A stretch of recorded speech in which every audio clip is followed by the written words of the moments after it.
Hello.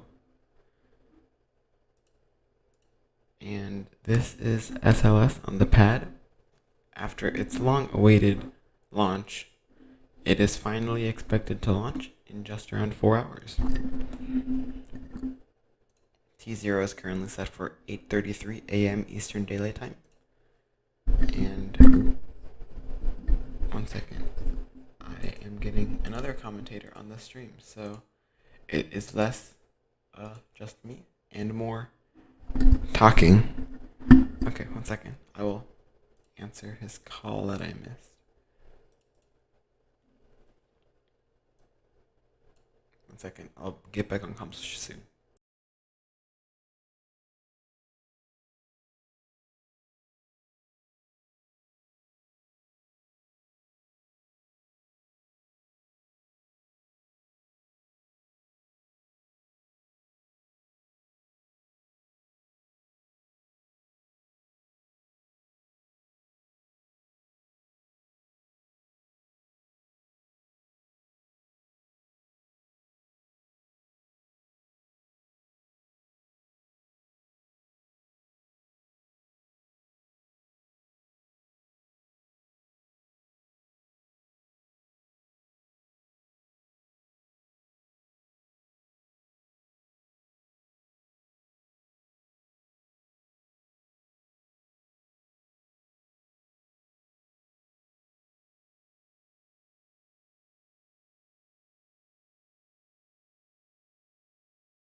Hello.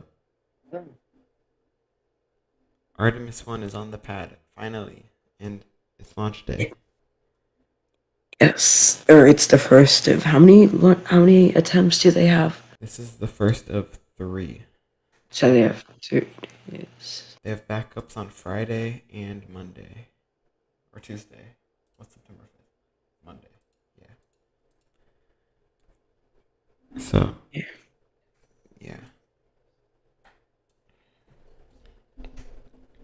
Um, so, shall we start going down our short little list of what to talk about?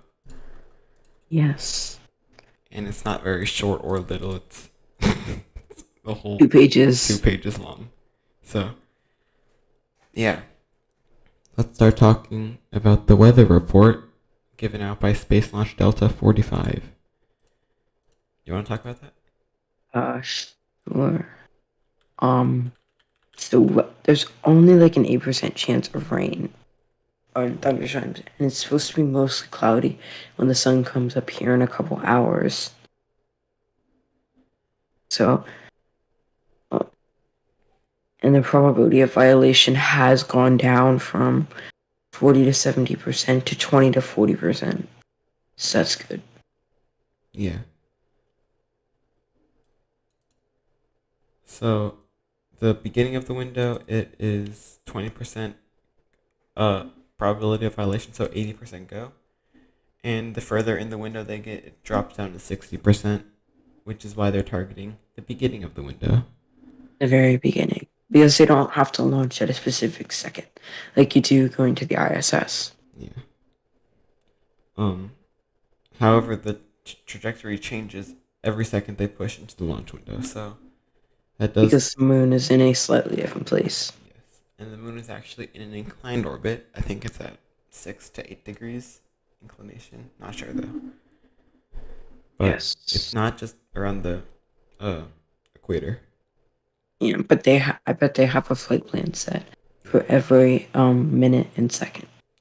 Another concern though is the wind direction, because it's only 5 to 10 miles per hour, but it's blowing 180 degrees. That's south, I think.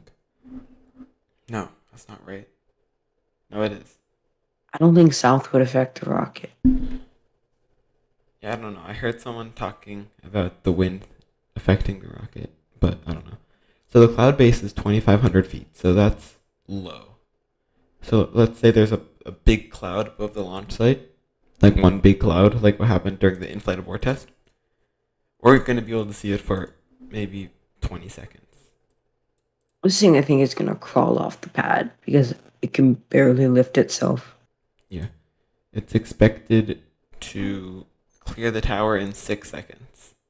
So yesterday I was trying to picture That's that with my finger, and it's slow. that's really slow. It's like, except Saturn V took 12 seconds. So not that slow. The Saturn V Saturn is a V, big. yeah, it also had a thrust to weight ratio like 1.1. This is a thrust to So weight of 1.5. so just barely a hover. Yeah. So currently at 3 minutes 3 hours 23 minutes and 42 seconds. So Yep. and what's next on our list? Um, I don't know, but right now Falcon 9 look. I mean, I'm sorry, it's too early for me. SLS is looking very healthy with its vents. There's a vent at the top of the core stage, which I'm pretty sure is for oxygen, and Yeah, it's LOx. bleeding hydrogen out of the 4 RS-25s. I mean, we can talk about what is SLS. That'll take a little while. Do we really need to? I feel like anyone watching the stream should know what it is. Let's do a quick little overview, though. All right. You want to do it, or do you want me to do it? You can do it. This is the last Okay. one. Okay. So, SLS is a two-stage, fully expendable heavy lift. I mean, super heavy lift launch vehicle developed by NASA, Northrop Grumman, and a bunch of those other agencies. It uses a lot of shuttle and Ares 1X components. It has the two solid rocket boosters. These are one segment longer than the ones used on shuttle. The core stage uses the same insulation foam as shuttle, as well as the shuttle external tank. It uses the same RS-25 engines, which we'll get to later, but these engines actually flew on previous shuttle missions. And then above it is the very trustworthy well, it's not trustworthy yet. It's the ICPS, but the engine powering it, the RL-10, is very trustworthy. I don't think it's ever failed. So Didn't Orion, it have a gimbal problem a couple weeks ago? oh, it may be. Didn't have a. I thought I had a gimbal problem. Maybe. I might have just said a complete lie. Well, we'll fact check that for later. But and then above it is the SL. I mean, no, you can tell it's early. Above it is Orion with the launch abort system. That's that large tower you see at the top of the rocket. No, there's no better shots right now, but they have a camera placed at the top of the mobile launcher, and that gets us great views of Orion. But that's SLS in a quick summary. Um, yeah. There aren't, like dummies on board with sensors to simulate how a human would feel during launch. So that's kind of interesting. And then I think the 0G indicator is the ESA sheep thing. There's a sheep. Oh, that's I probably gonna be one of my favorite parts. Actually, if they have cameras in there, actually, if they have cameras in general on the rocket, I will be very happy. NASA doesn't usually put cameras on the rocket that live stream. Except they're very excited about this launch, so you never know. They produce like billions of animations, so.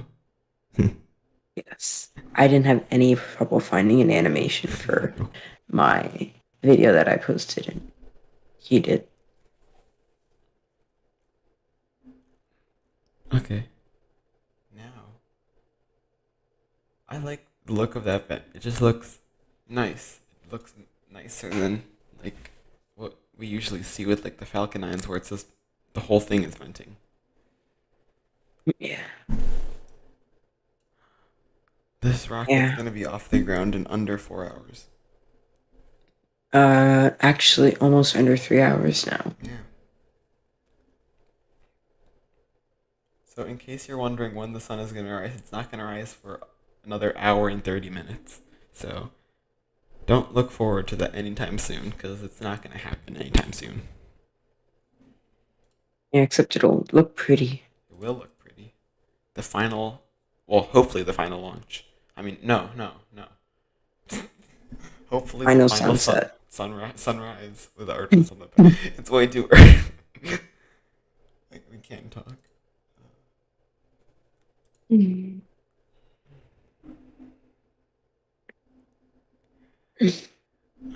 Okay, let's continue going down the list. Um, why is Now this five. what? It's now 5:10. It is. Let's go So into it's two. Orion.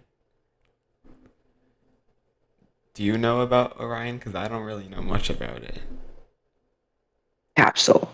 It is a capsule. I know that it'll be the capsule or a human-rated spacecraft that travels the furthest away from Earth. No. The Orion will. first human rated spacecraft to fly that far away from Earth. That is what I mean. Thank you. This is too early for me. I can't do this. And it should be able to carry 4 astronauts. And I think it's will supposed to be able to carry 7. ooh 7 like Dragon. Except Dragon doesn't carry 7. It'd be cool if it did though. It can in like a sardine configuration. Yeah. But you can see that there's an umbilical going into the side of Orion at the moment. There's no close-up view of that either. But if you look at the top of the rocket, that thing where the part of it looks like a nose cone, but there's a tower on top. That's the aerodynamic cover for Orion. There are two red wires going into that with an umbilical behind it. That's what provides power and all the required things that go into Orion. Yeah, and so the SRBs are the two white things. Could you go to a wide shot of the two SRBs? I will try to see if we have one. I do not Yeah. see a wide shot. All right. So We're restricted on our that cameras right now. so that white thing you see, it is a solid rocket booster. They're pretty much the exact same as the space shuttle, slightly different fuel mixtures, and it's actually instead of like what most people think of it as like a powder, actually more of like a putty. That's the fuel inside the engine, inside the SRBs. Yeah. And actually like really complicated compared to like the Enclave rocket engines because Literally they just shove the powder in there, but they this is way more complicated. yeah because you have to they also put the propellant a certain way so that during the expected max Q they will throttle down or suppose like quote unquote throttle down. You cannot throttle like a normal rocket engine. So, because they are solid propellant, which means once they are ignited, you cannot stop them. And so, this is not like the space shuttle where you have to, quote unquote, ride it out until the SRBs are done. That launch abort tower has one solid motor, or two solid rocket motors that will fire to pull Orion extremely, like, in the area of 5 to 10 G forces that fast away from the rocket if it's failing. So Yep. that is every solid rocket motor on SLS currently. And I saw a question yesterday on another stream. It was, is the launch abort tower actually capable of pulling away from the power of the rocket? And yes, it is. I don't think NASA would be that dumb to put a less powerful Oh, abort motor on a more it used powerful to, rocket. it used to be too powerful because I think it used to be like 12 Yeah, Gs. they had to tame it down to become crew rated. Um, Because that's like an unsafe amount of Gs. I mean, 10 is like almost dangerous 10 is actually, I think, already considered dangerous. for a long time. I think you need training for 10. You need training for pretty much any G forces above 3 Yeah. because I don't think people realize how many G forces 3 actually how much what's the right word? Ooh, both tanks are 100% full. Ooh, yay.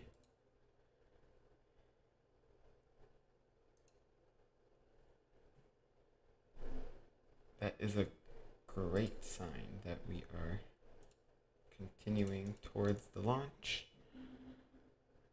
of Artemis I. Ooh, do they which tank do they replenish? Um I don't know. I say think what? I think both of them, right? Yeah, I think because they're venting it off, so I would expect them to constantly top off until T0. I think it's called replenishing or something. Not sure. I don't know. And you can see the temp. You just see that this temperatures that I was showing, the graphic was showing on the screen, are extremely cold.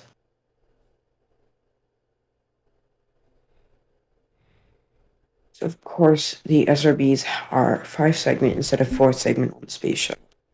And yes, they do have mechanisms to gimbal. And if you want to know more about SRBs, there's an entire Scott Manley video about it. You answered another question. Yay. Oh, whoops.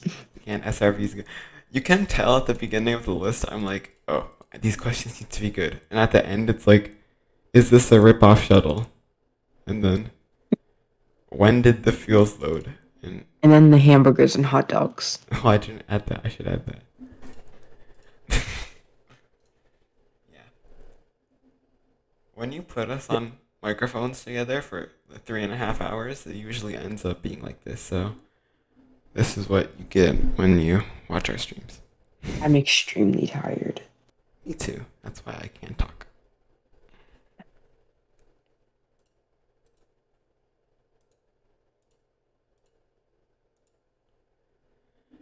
Yeah, so let's get to another topic on the list. Why is SLS still a thing? Real Engineering actually posted a video on this. Yeah, and that he had a like super cool Neil Armstrong tattoo. Yeah.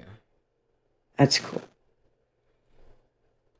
So it's still a thing because NASA needs something to do.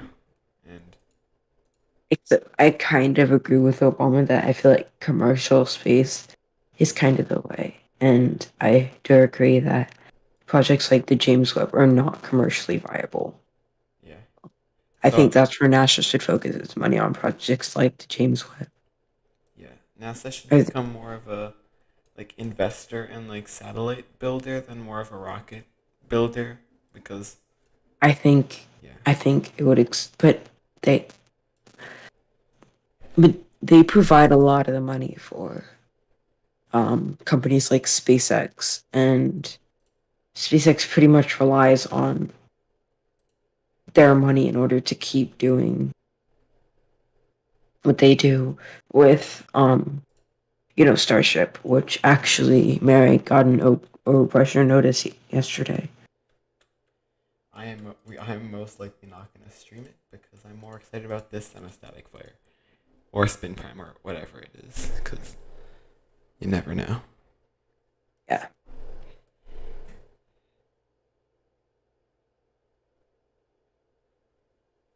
I saw another question on another stream.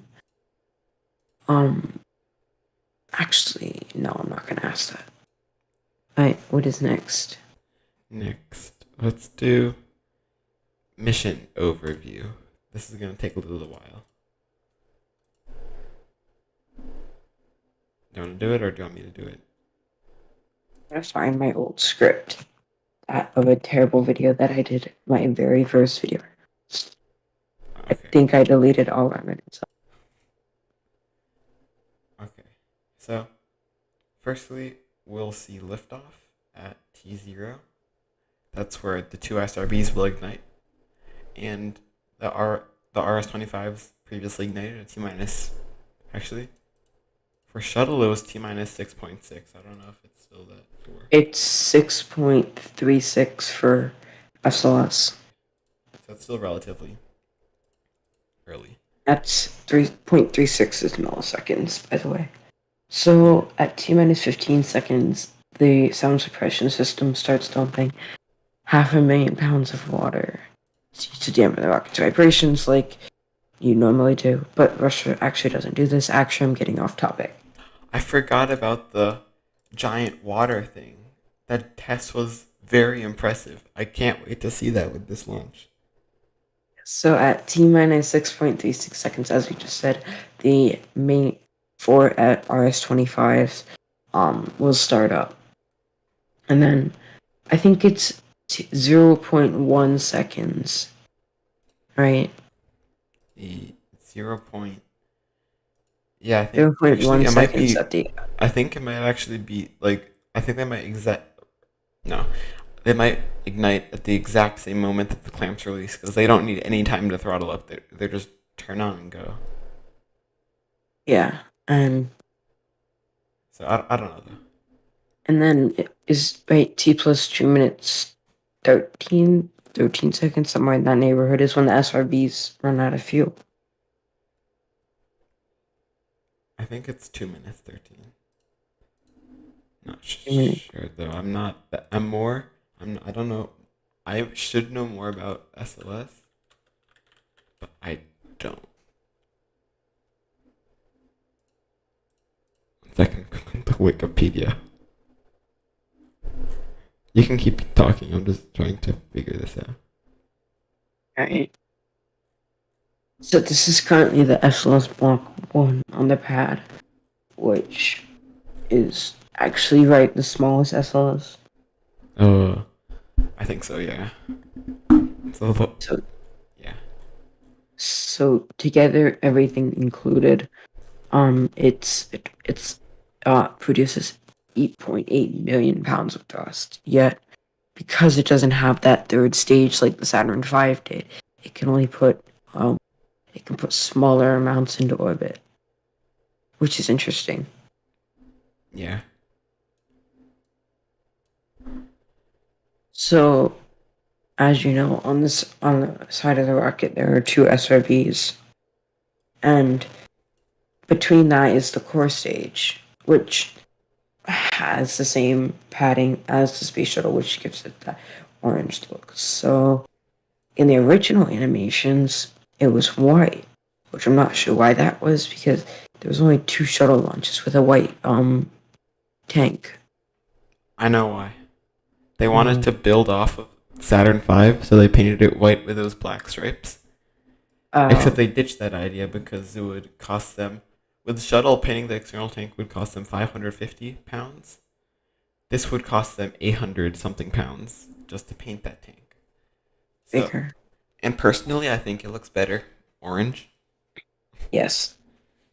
So, yeah, I'm glad that paint has weight.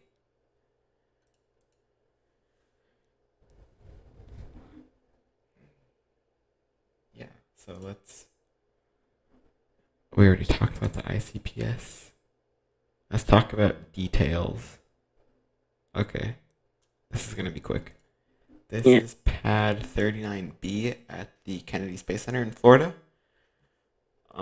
It's around 3.5 miles away from the Vehicle Assembly Building, or VAB. And, um, I don't know. That's it. So let's talk about launch viewing. Wait 1 second. So, Wait 1 second. I wonder if we'll be able to see Tim Dodd's giant pole from here. oh yeah, Because it's, yeah, his 70-meter it's tall tall. pole. That's That's as gonna be tall as cool. Antares. Uh, No, actually, Antares is 15 meters tall. No, 50. Wait 1 second. So it's a 70-meter tall pole.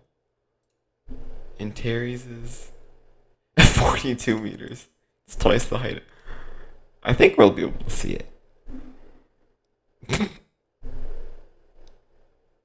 Tim Dodd has a big metal pole for camera. remember it peed. That was funny.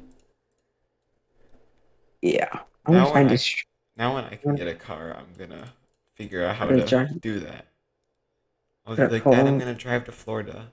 Don't forget to put a bucket under the pole so it doesn't pee on you. I don't know. Okay, you can talk about view. All right. Um.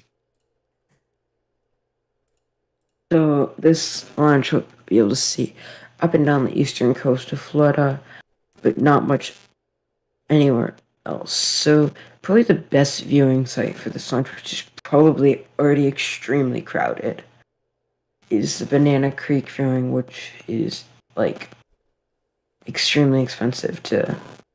Did you see how much the tickets were?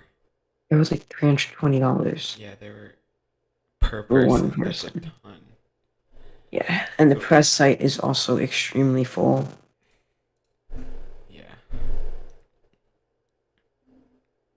Actually, let's go over more detailed into where you can view this from because we're ahead of schedule by 20 minutes and we don't have enough topics to keep going for that long.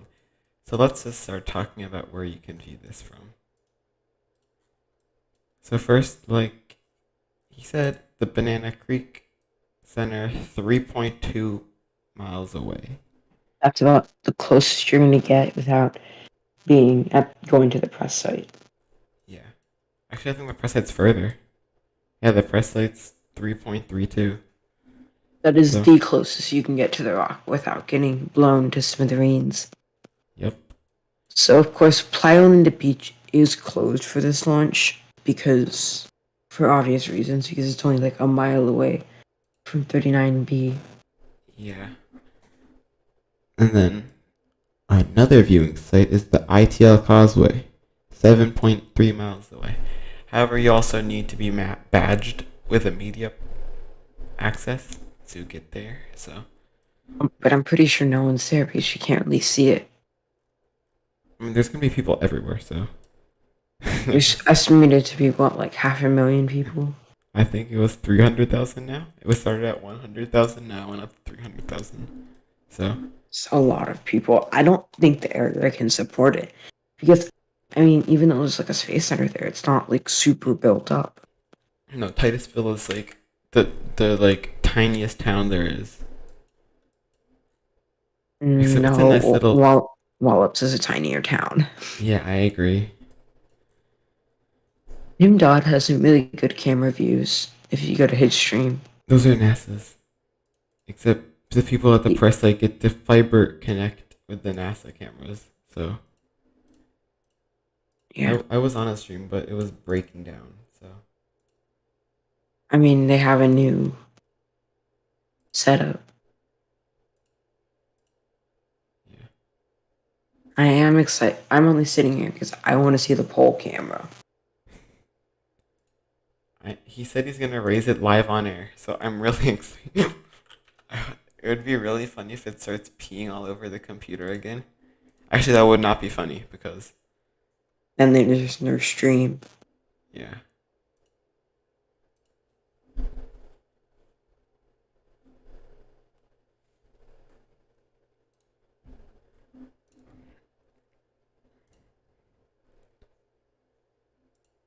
I can't believe all the live streams that I've been waiting for so long are now live. Yeah.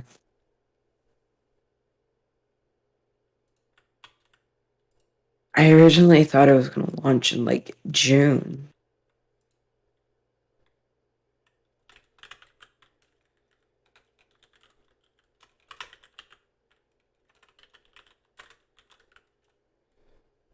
Oops.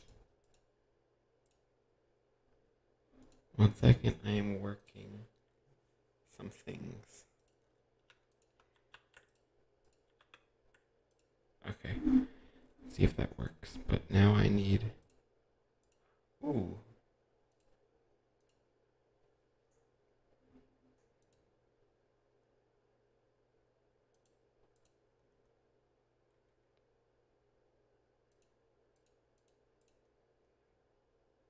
Yeah, Uh so oh. Orion's batteries were filled. They were topped off yesterday, and Orion is still on pad power, and we'll switch to internal power. I need to look it up. Yeah, I don't know either.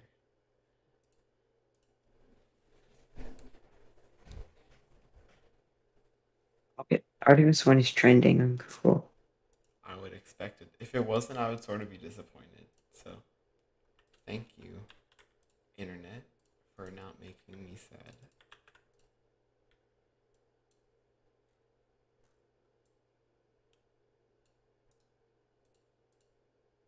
Ooh,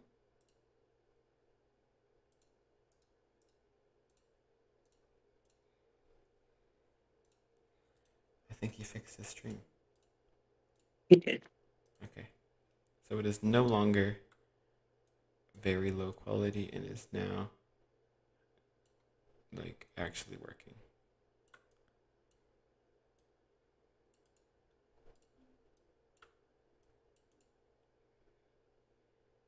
So here's a close up of the RS-25s. Well, I need to get the stream too.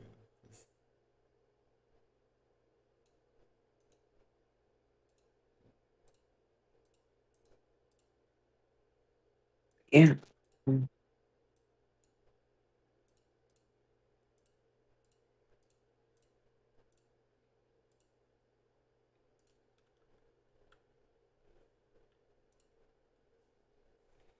That's a really cool shot of the RS-25s.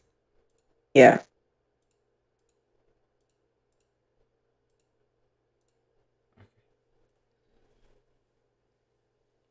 Oh, I need to put on my Artemis shirt. 1 second. I'll let you take over really quick. Wait, I had something Artemis that I was gonna put on.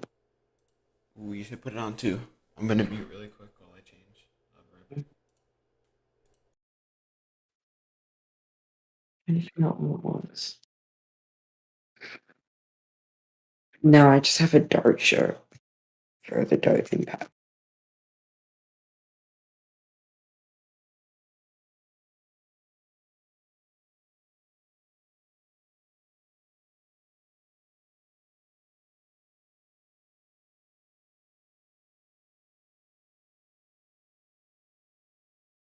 So after lunch and after TLI will last around 20 minutes with the interim propulsion stage firing.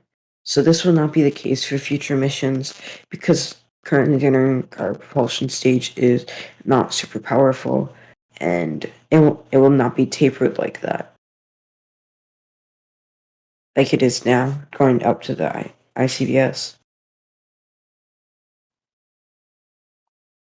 Um, and it will take around 6 days to get to the moon, and then Orion will spend, I think, 2 weeks in it.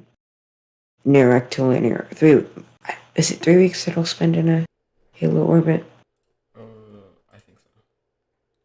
What's 42 minus 10? Yeah, 3 to 4 weeks. Pending. If it explodes, it's my fault. I can't find my Artemis shirt, so yeah, blame me if it explodes. But I'm not gonna think badly. Yes, I'm going to go to eat breakfast at 6 o'clock. I'm gonna eat breakfast at like noon. Because I'm not going downstairs during this. Actually, if I can bring it up here. Actually, I don't know what I'm gonna do. I'll figure it out. I'm starving. Except it's probably because of the launch. My stomach is gonna explode.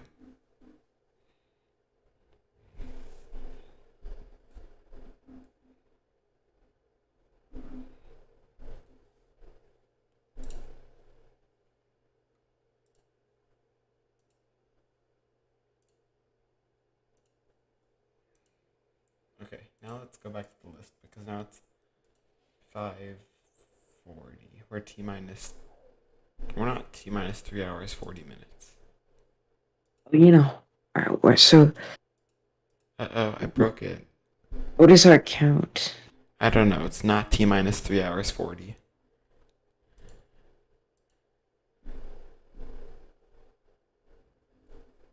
Let me do track live. 255. What's 60 times 120? 180? 175. So, 1 minute 75 seconds. 175 minutes. but I'll need to reset that because right now it's 35 seconds and OBS won't let me do seconds. So I just need to time it I think correctly. point. No, I've tried. It doesn't work. And I'll tell you when it gets. Just hit reset timer. Whatever. I'll say.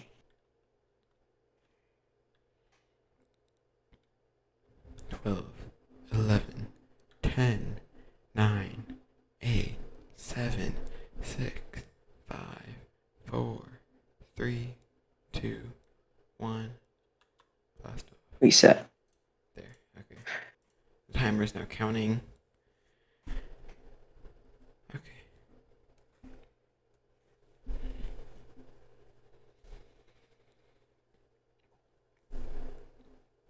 I really want to eat, but my whole family's asleep, and I don't want to wake them up. Are you scared to go downstairs? Yeah. Because my room is right outside my parents' room. So if I go outside, they're gonna wake up. And that's not gonna be good. Because it's 5 o'clock in the morning here.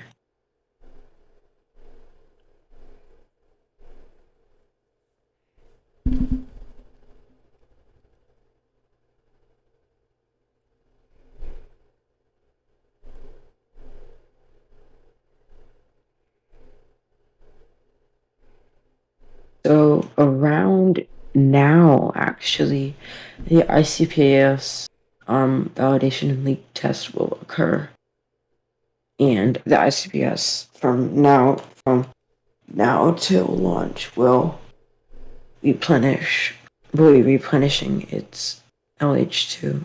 I forget the abbreviation for that. Hydrogen? I think it's liquid hydrogen. Yeah. And then it also uses LO2. So at L minus 15 minutes and counting, the final NASA test director briefing is held. And at L minus 40 minutes and holding, the built-in 30-minute countdown hold begins. And then at L minus 15 minutes and holding, the launch director polls for the team to ensure that they will go for launch. At T minus 10 minutes, the ground launcher sequence will initiate the count, and it pretty much just goes from there. APU starting, generator starting, and then the engine start up.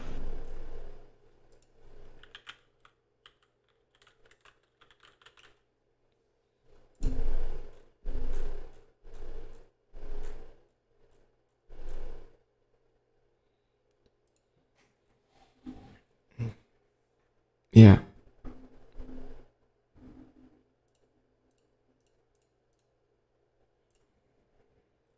I have a notification from Discord. Oh, there it is. Really?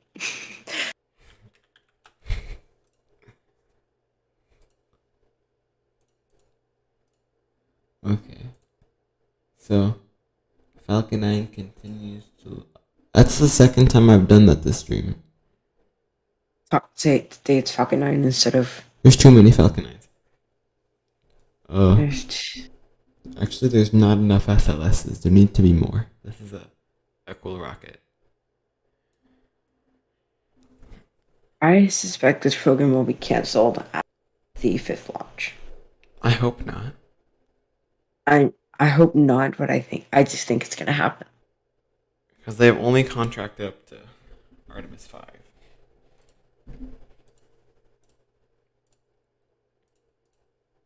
Okay, now Not that I want it to happen. Yeah. So we talked about viewing. I actually have someone that is down in Miami that's gonna try to see this big contrail. And the video will be posted about it. If he can see it. Hope he probably can. Because It's supposed to be SRB partly cloudy. Except it might be indistinguishable from like the clouds. Yeah, let me check. Actually, it's partly cloudy now. It's not fully cloudy. I'm so happy. Oh, the weather gets worse later on today. Yes, I think they're going to target the beginning of the launch window. Yeah. Where's the weather for Miami? Oh, there it is. Oh no, Miami is cloudy. I hope he drives up north to like Boynton Beach or like Delray or something. I don't know.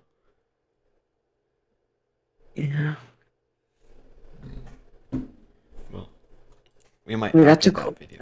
That's a cool shot on spaceflight now. Ooh, that is a cool shot. Oh, what happened to the? Oh, that has to go down here.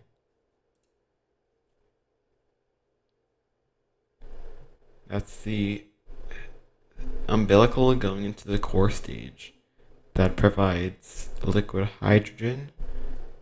I think the liquid oxygen umbilical is lower, but don't quote me on that.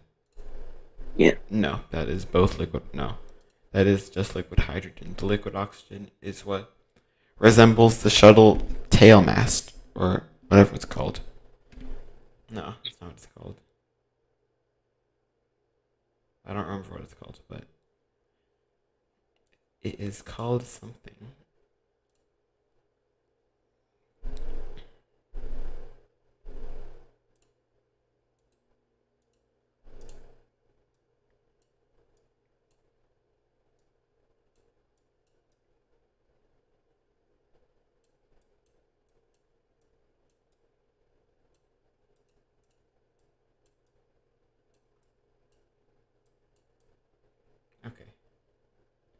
So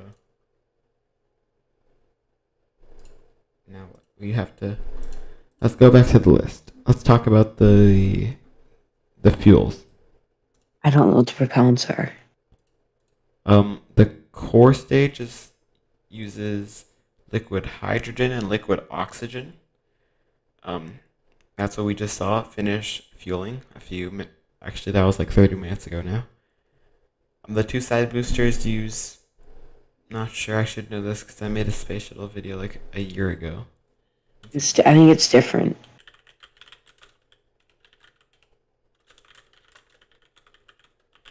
I'm pretty sure they use the P-band, but I yeah, think they use some kind of ammonia too. there. P-band. Polybutadiate acrylate. I'm not gonna. Okay. Well, P-band. That's what they use. I don't know what that Yes. stands for, but there. Aluminum. You were right. There's the aluminum with the. I don't know. And then the ICPS is also powered by liquid hydrogen and liquid oxygen. Launch escape tower, solid fuel. I'm assuming it's the same as the boosters. Yeah. That's really it. You can see the hydrogen flare stack in this view, at the bottom right of your screen. That like orange fire thing. It's a cool shot. Ooh.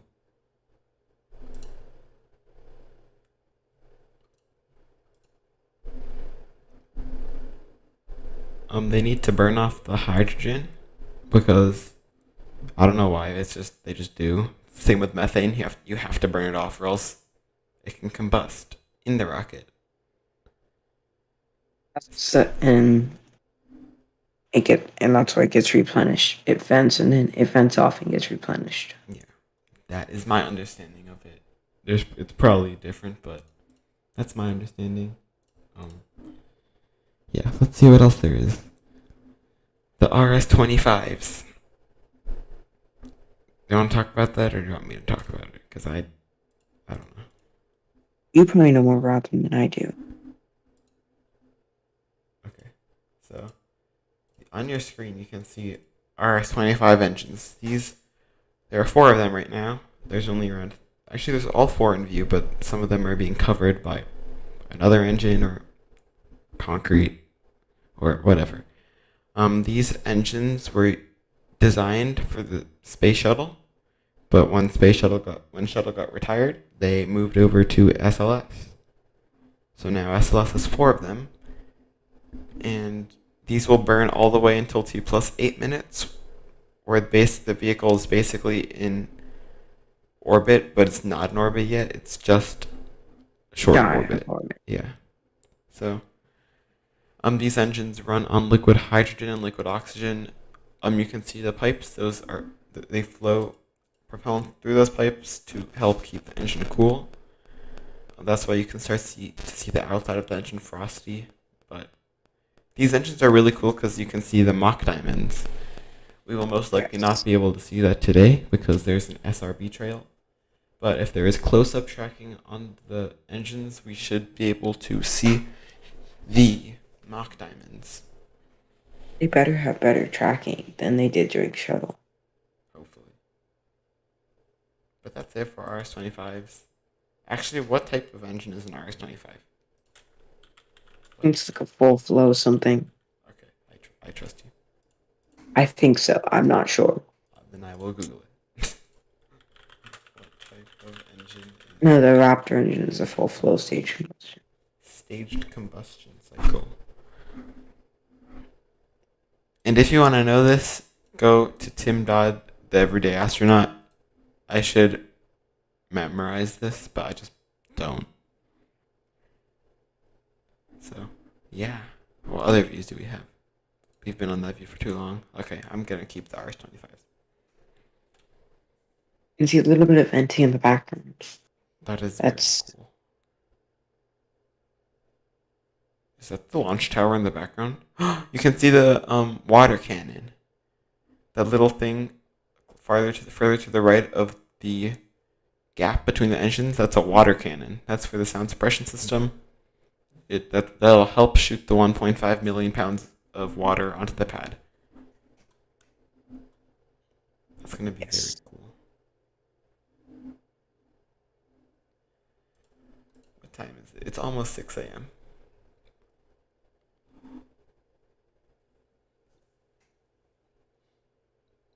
4 hours, 43 minutes, 20 seconds. 2 hours, not 4 hours. Oh, did I say 4 hours? Yeah. I sort of want to go back to bed, but I do not want to miss this launch. That's why I set 3 alarms, so I didn't miss it. Just in case 2 of them failed. Redundancy.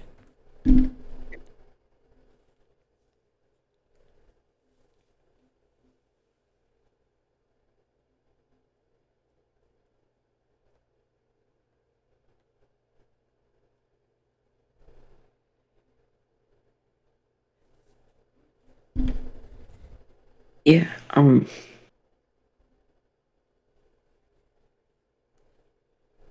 What is next on the count? On the count or in the topics? Yeah, in the topic, sorry. Because the wait, when is that hold? There's a T minus 40, L minus 40 minute hold.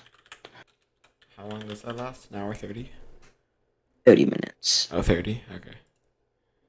I'm just trying to get this thing up. And then at T minus 10 minutes, the clocks will align for T minus and L minus. Okay. I really want to. I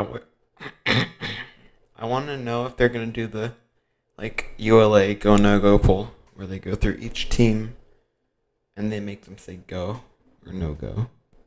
Or they just tap a button. Hopefully we get the oddball go or no go because that's cooler and more NASA of them.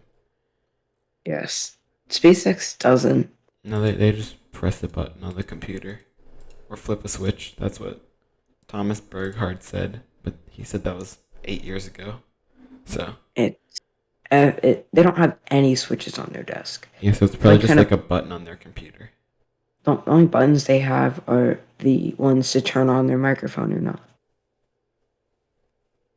Like physical buttons, like aside from the keyboard. Yeah.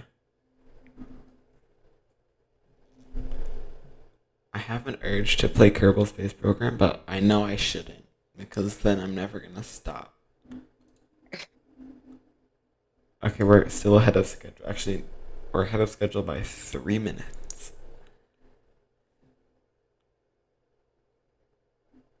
So I'll wait that 3 minutes because I don't want to run out of things to talk about because then. So we can talk more about things closer to launch than now. What other views do we have? That's a cool one. Looking down the base of SLS.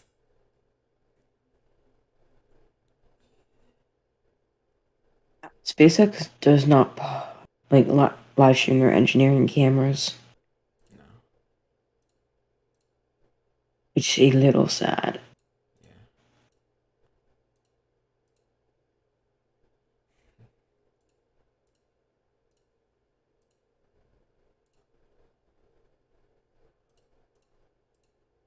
NASA goes live in 30 minutes. 40, right? 36. Okay. Now let's talk about just a random question. Why are there only 3 towers instead of 4 or 1? Because some algorithm told them that's how they should do it. NASA SpaceX actually has a very good video on it. It's basically the cone of safety. Each tower provides a certain amount of safety for an area, and 3 is the amount they needed. But, yeah. There's only 3 here because, I don't know, I guess it doesn't need that much safety. But pad 40 and 41 have 4, and 39A has 1. Mm-hmm. And this pad actually just have none. So. They're being built in 2008. Yeah. And these things, the towers are huge. They are very huge. They're like bigger than the rocket. Even at Playa Linda, that's the closest I got to SLS. Um, it was I was 1.5 miles away, and it was extremely large. I got like 100 feet. It looked like walking in New York.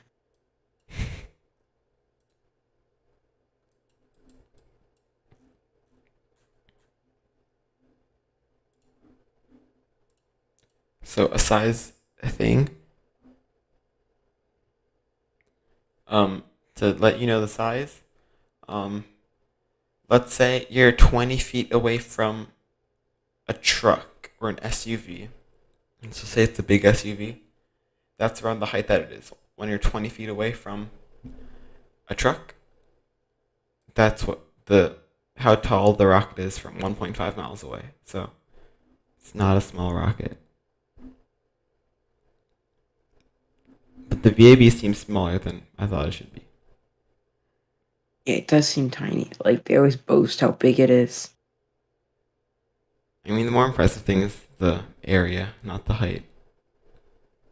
Because that's a big building. But I don't know. When you're down there, you get used to it. It's like, oh, look, there's the VAB, because you can see it everywhere. It's not. It's still not small. It's like the biggest building within like 20 miles. Yeah. I think the biggest city next to there is Orlando, so there has to be a building in Orlando that's bigger. I keep going to Gmail instead of Google Maps.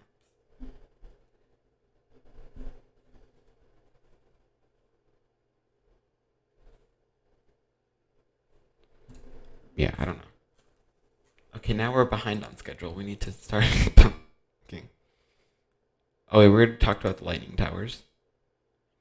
What will the launch look like? So this thing will crawl off the pad slowly, like 6 seconds for the engines to clear the bottom engines, the SRBs and the RS-25s to clear the pad, and so that is a long time because it has a thrust weight ratio of one, yeah, 1.5 or Yeah, what is it? I think it's It's like 1.45. I don't know. that's not a lot. No. However, it will look really cool with the solids. It'll leave a giant trail of smoke. Unlike those small little GEM 63s on the LS5, these will produce an extremely large smoke trail, which has not been seen since 2011 with Space Shuttle Atlantis, the best shuttle. No, Discovery is the best shuttle. Atlantis is the best. What kind of name is Atlantis for a space shuttle? Atlantis is underwater. Atlantis will hear this launch from 6 miles away. This is Atlantis' first time hearing solid since it launched itself. They should have brought every shuttle from everywhere they are in the country to watch this launch. They should just line them up at the press site with their noses facing towards the rock. That would actually be hilarious. No like they, touchy. like they spend like $20 million on just transporting the shuttle to watch the launch. Oh, it's gonna cost a lot more than that. I don't even think they have the plane anymore to. That's where the taxpayers' money ends up going. I don't even think they have the plane anymore to transport the shuttles. They have to drive them through the streets like they did in LA. That's a really funny video. I love that video.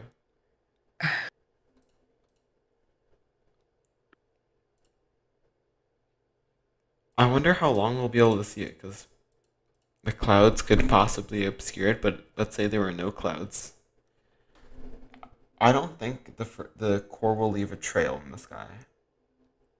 It's not. If no, isn't it hydrolox? Yeah. Um, if it is leaving a trail, it means something's gone wrong. Yeah.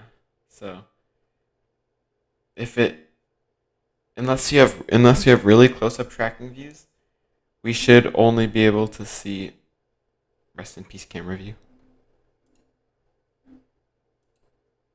We should be able to see up to booster engine cutoff. This view is positioned somewhere on the rocket. No, it's not.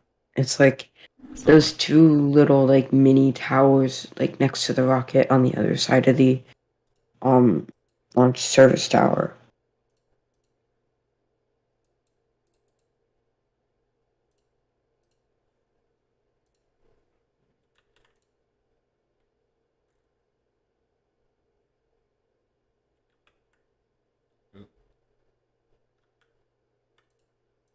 Someone just went offline. both of these cameras are offline now. I'm getting another camera view up for you really quickly.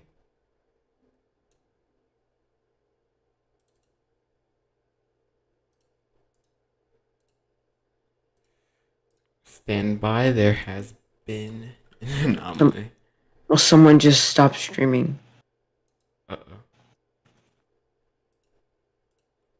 So it wasn't Tim Dodds, and it must have been NASA.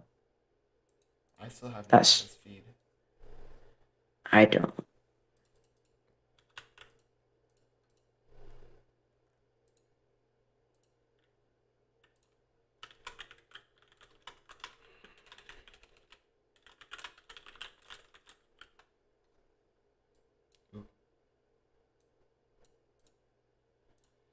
One second, I'm working really quickly to try to get this to work.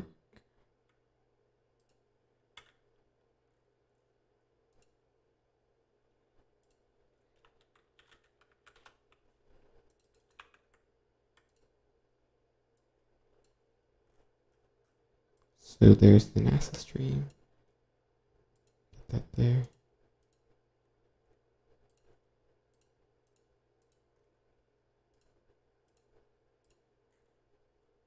Daryl Nail.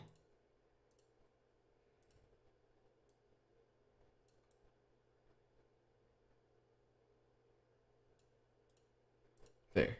Fixed. We have camera views back. Animation. NASA started streaming.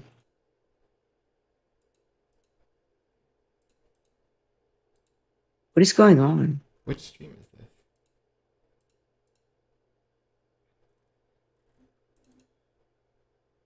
What stream is this? I don't know. This is getting worse and worse. What is happening? Just click interact. Yeah, one second. I'm gonna do that, and I'm gonna see what happened here. Oh, that's what happened. NASA There. stopped streaming. No. That was the best camera view. Yeah. Well. Oh wait, this isn't even a live stream. This is just a random autoplay video. So now we're here, trying to find launch. There, okay. Trying to find video. Oop, wrong thing.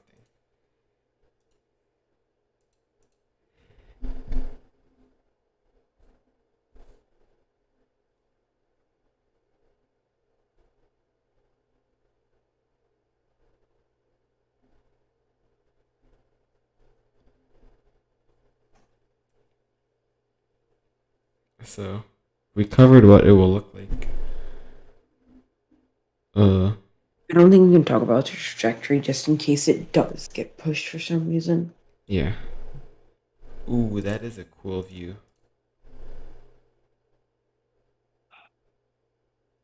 That's the view I was talking about earlier with the Orion on the top, looking down. That's what I was meaning.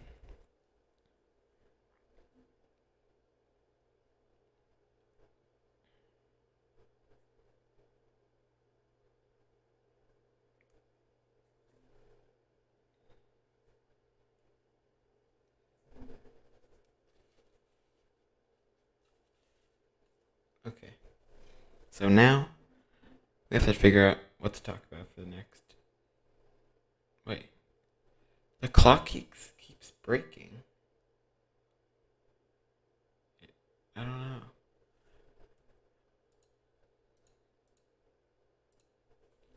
Do I keep breaking the clock? I think I do. Gosh. What computer did you get? Oh, it's one that I found in my basement. So now I'm running it for another So, stream. so now you have two. What? Now you have Well, two. I wouldn't. I mean, it's very old. Like, very. Wait, so It took 4 minutes to load up OBS. so you're using it just to be able to do a second stream. Yeah. Without taking up the main computer. 60, 120, 130, 140, 147.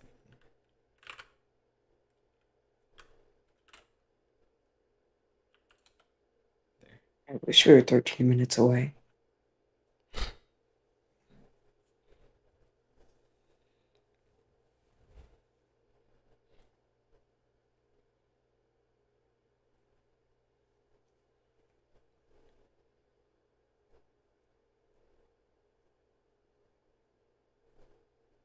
The sun should rise in around 45 minutes or so.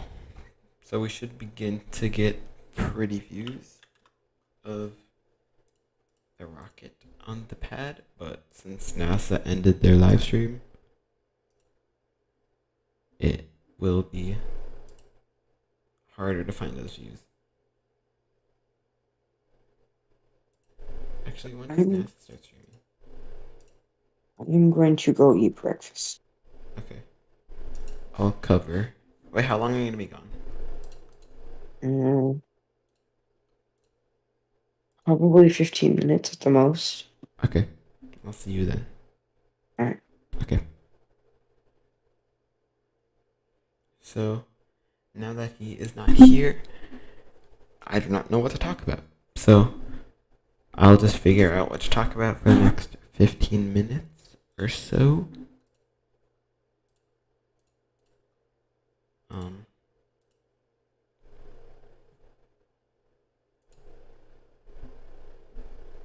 Nightbot, why are you so mean? He's just asking a question. Why is it still night? Okay. Well.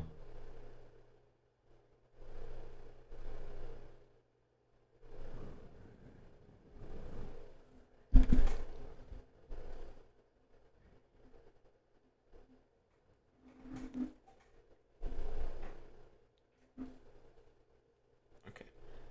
I will wrap up that poll. 96% of the people think it'll launch today, and 3% say no, with a total of 28 votes.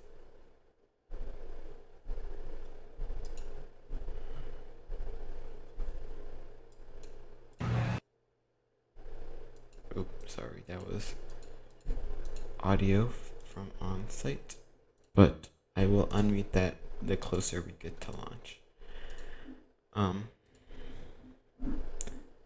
screen right now, you can see 4 RS-25 engines being held down by clamps. You can also see the 2 side boosters and their connection to the center core. You can also see some venting from the top right of your screen in between the center core and the booster.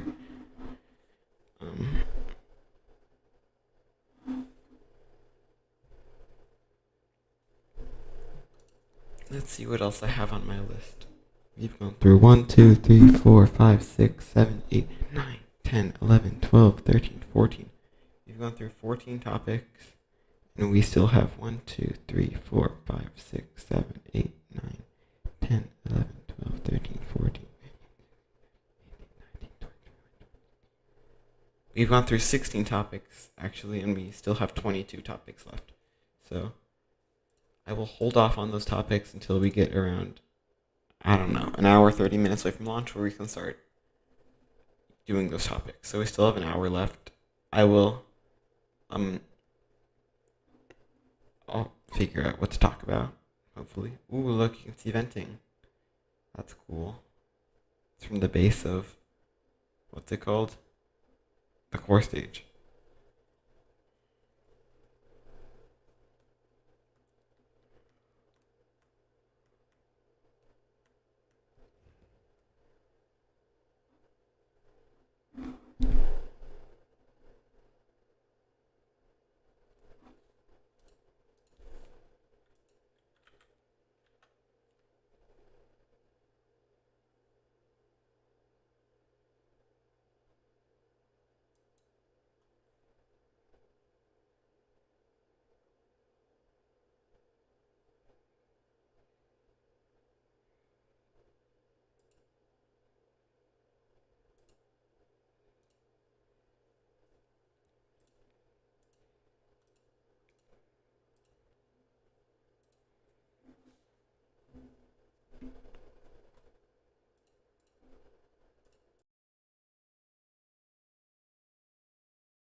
This is a cool close-up of the transfer tube on the core stage. This is what carries, I believe, liquid hydrogen down to the RS-25s.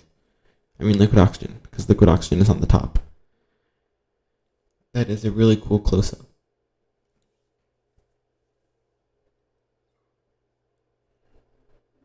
And we no longer have close-up.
Another very close-up shot of... You can see the glue they used to attach it in this camera view. It's dripping right now. That's probably just ice, actually. But it's a very cool close-up. Ooh, look, there's the SRB separation mechanism. Ooh, that's cool. That might be a stream highlight.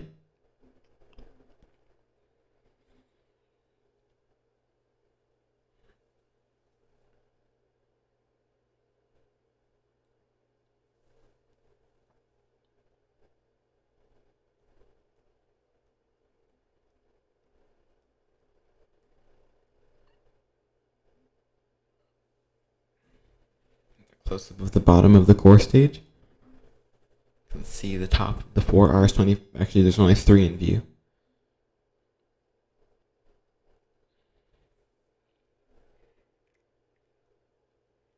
This camera is amazing. You can see water dripping, or whatever that is. That might actually be liquid oxygen. No, it would be too. It's too warm outside.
We're back. All right, yeah, we're back.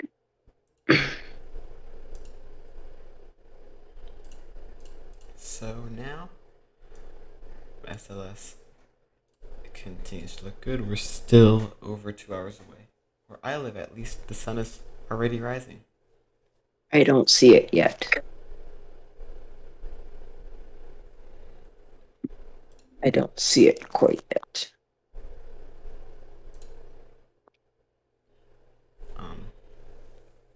But the sun in Cape Canaveral should be rising in at 6:50, so that puts it 25 minutes away. Sunrise, 25 minutes.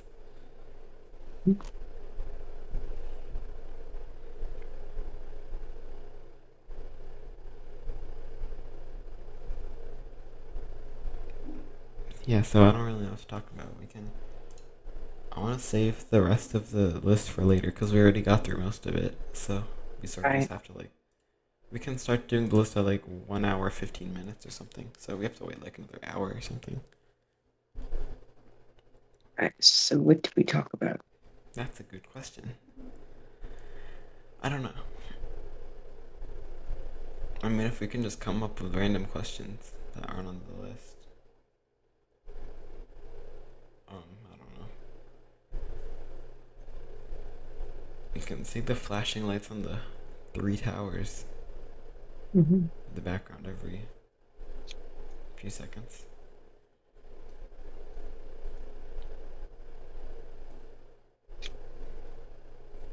This is gonna be a very long live stream.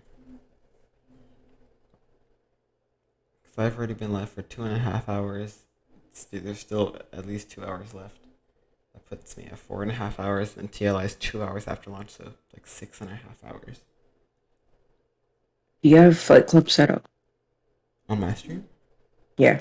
Oh, that's No. Well, yeah, I yes. have it set up on yours. Yeah. You can set up on yours if you want. Okay. I'll set it up just in case. I don't know. We'll see.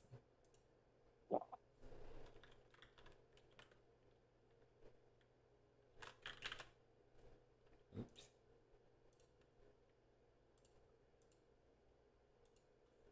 Actually, I'm not. I'll set it up later, maybe. A new angle. Oh, here comes the sun. Look, you can see the back. It's orange.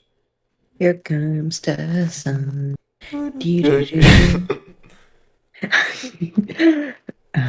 I heard your dad singing that one day. And now I can't. Now I can't get out of my head. Yeah.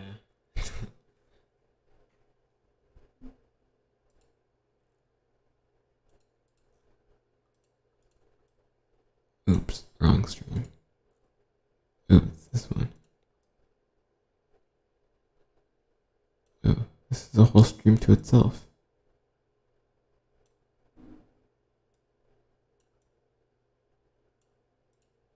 There.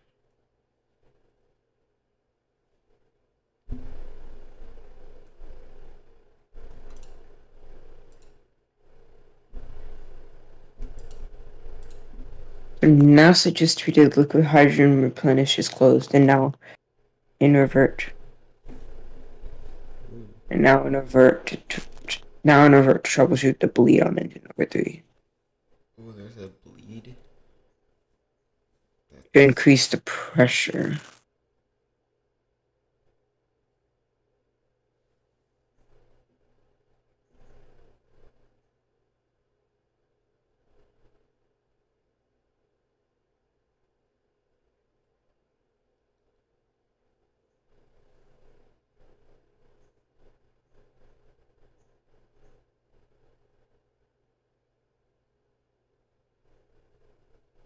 I really hope this thing launches. Me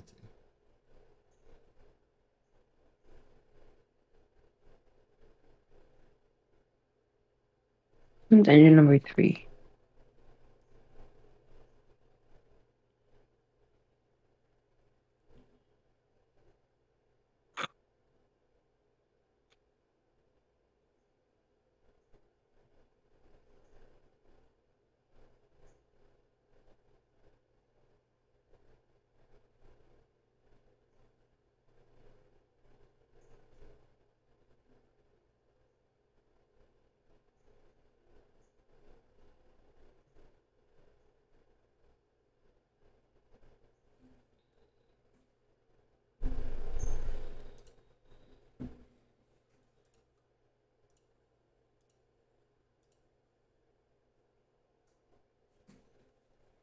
I see that it has gotten a little bit brighter, and now you can start to see some cloud formations off in the distance.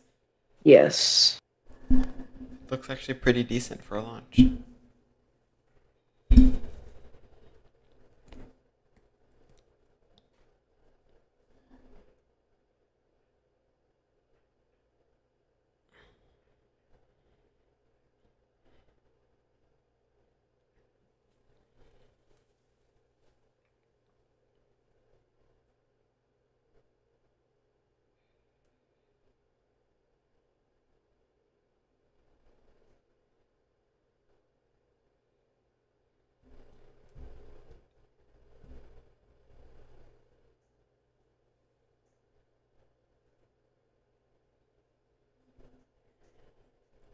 Now we just wait for sunrise.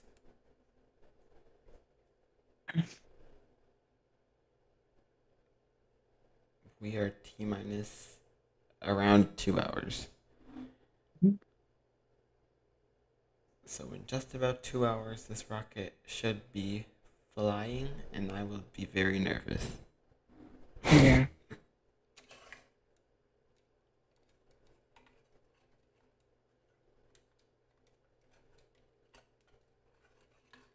So in about an hour and 20 minutes, we should go into that hold. Yeah.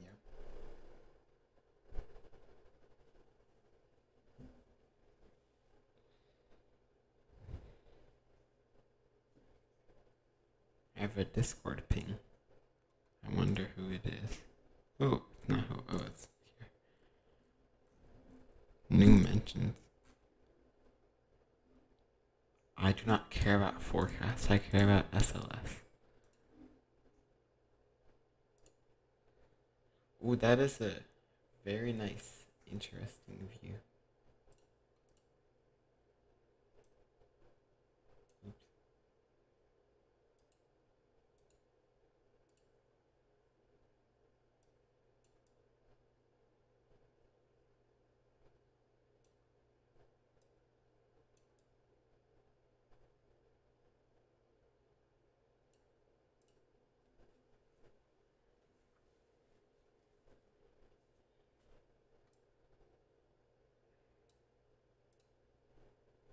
It's a nice view. I want. Wait, where is that on the lightning tower? Yes, I think so.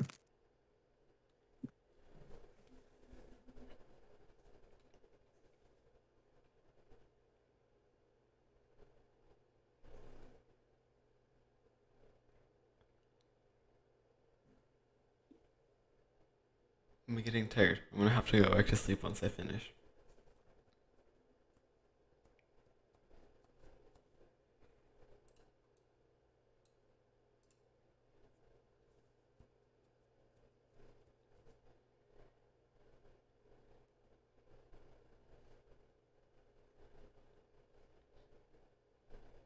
Yeah. RS-25. What? I think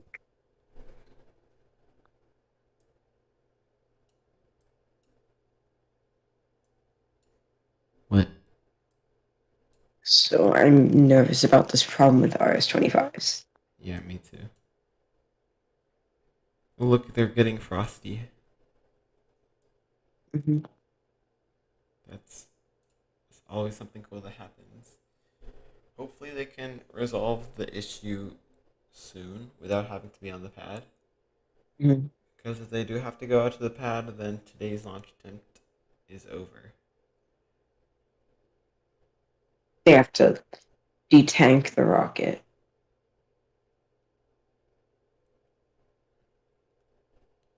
We are now under 2 hours away from launch.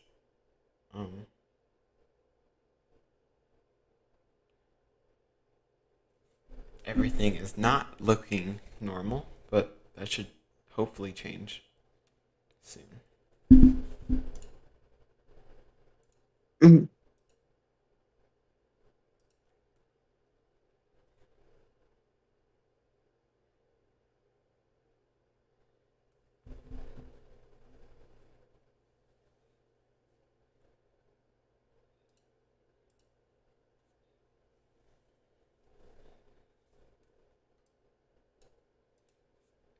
What's getting lighter? I can see some pink in the clouds. It's gonna be a It's pretty gonna be a sunrise. Yeah. yes.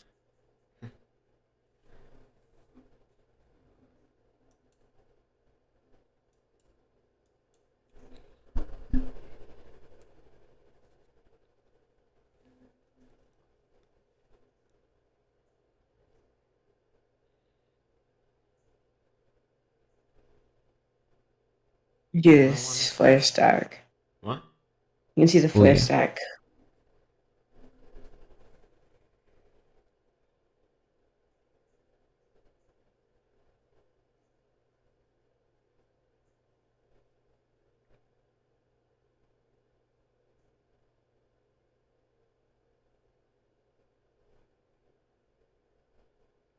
Oh, that's a cool shot. Yeah.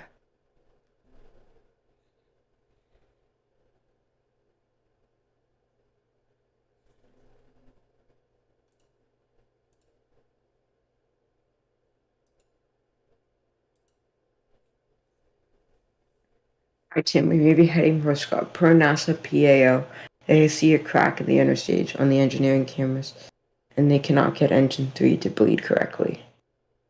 Uh oh. So there's a crack on the interstage? Yes.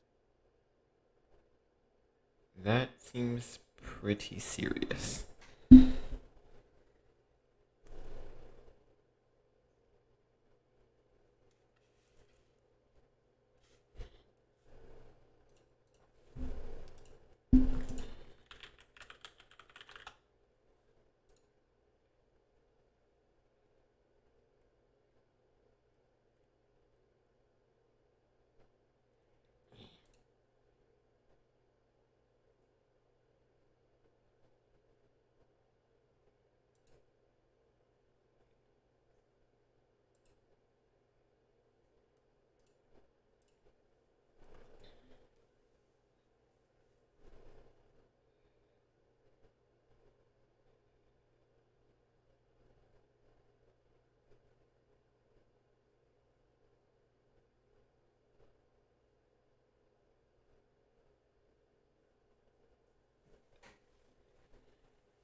And the sun is rising.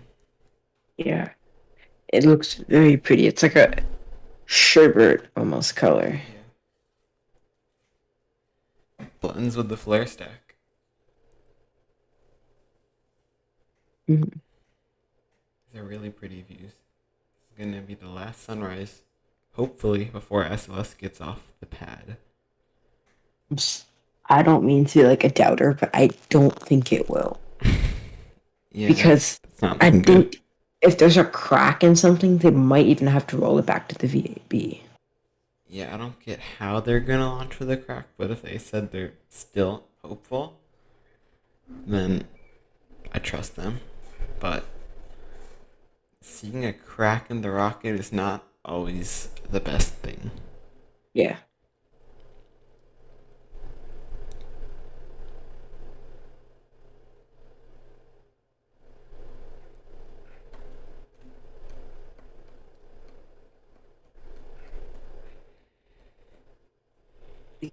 We can't really see engine 3.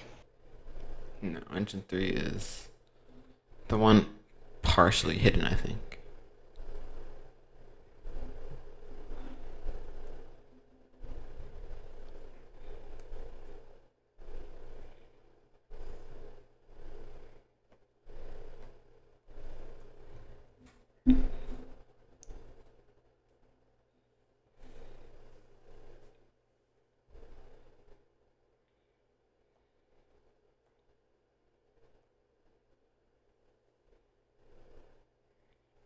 What time is sunrise? I already forgot.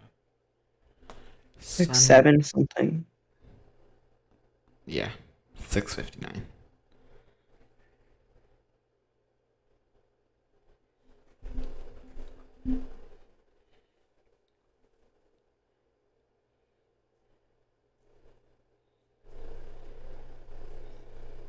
It's getting brighter, prettier. Hmm.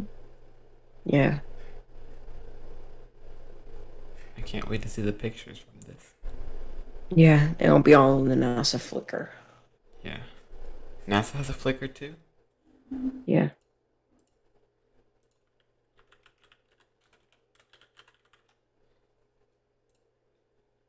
24,000 pictures.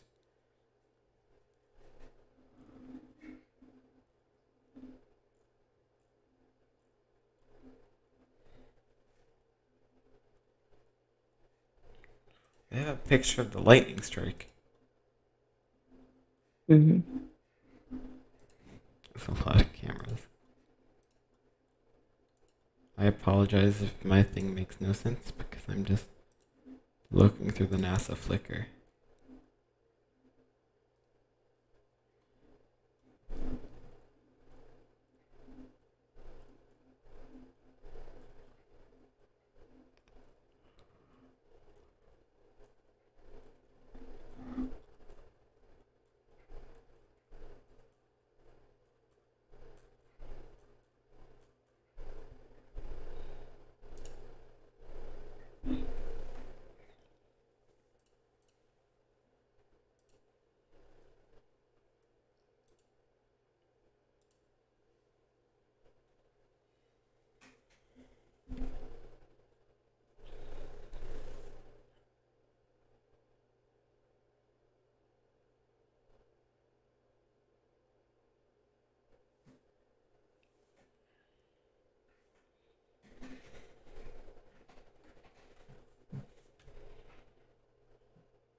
Getting brighter.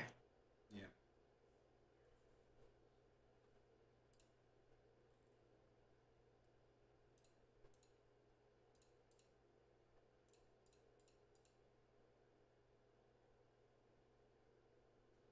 NASA should be going live in 1 minute. Yes. Ooh, pretty. I like this camera shot, but I want to see the Yeah. sunrise.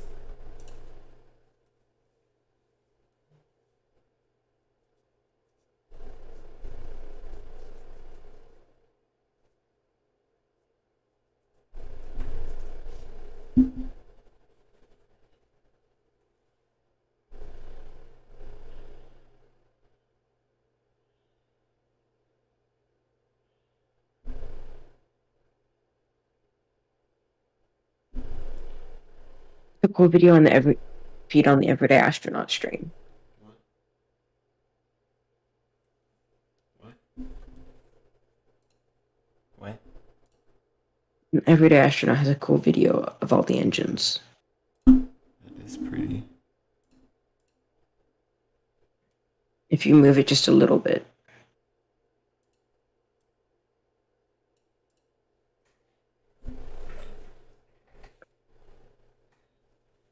Put the sun in that. Purple.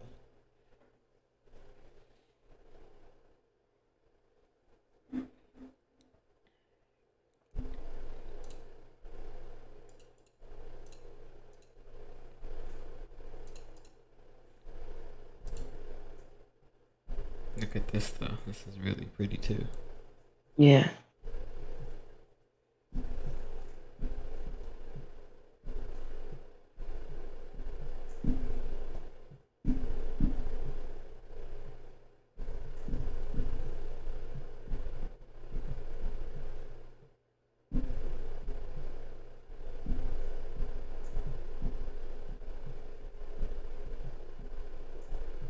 What we talk about.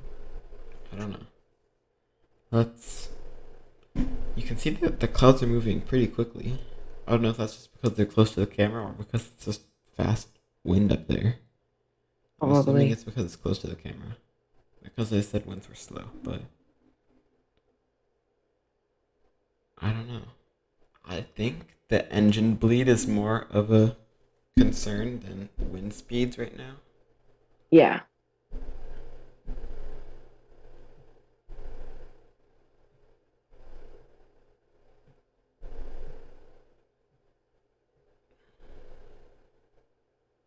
Yeah, so. Oh, wrong thing. Oops. I didn't mean to negative it. I just meant to go. Let's go back to the list to start talking about stuff. Okay. Let's talk about, is this a rip-off shuttle? So we can get the unimportant stuff out of the way. Basically. This is basically a rip-off shuttle. The segments on, there's an extra segment on the SRVs, which means it'll burn for a little bit longer.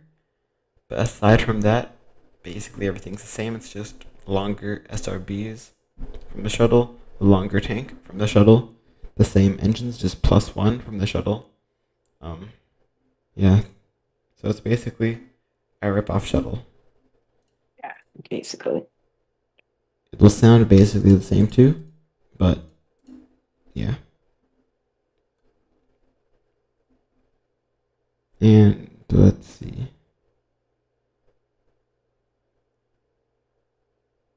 Closeout area.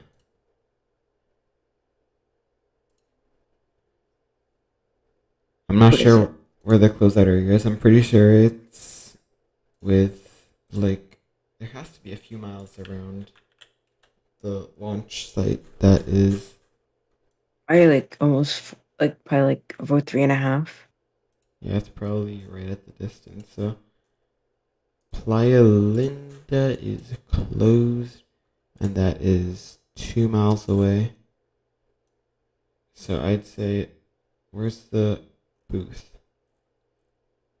Here's the booth. It's 3. I'd say, yeah, like 3.5 miles around the whole launch site would be the closeout zone. So anywhere out in the ocean around there, you will not be able to go to watch the launch. Too close. Yep, way too close.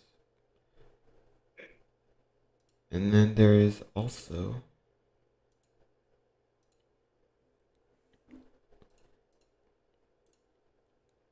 actually, I'll leave Actually, let's get rid of all the terrible topics.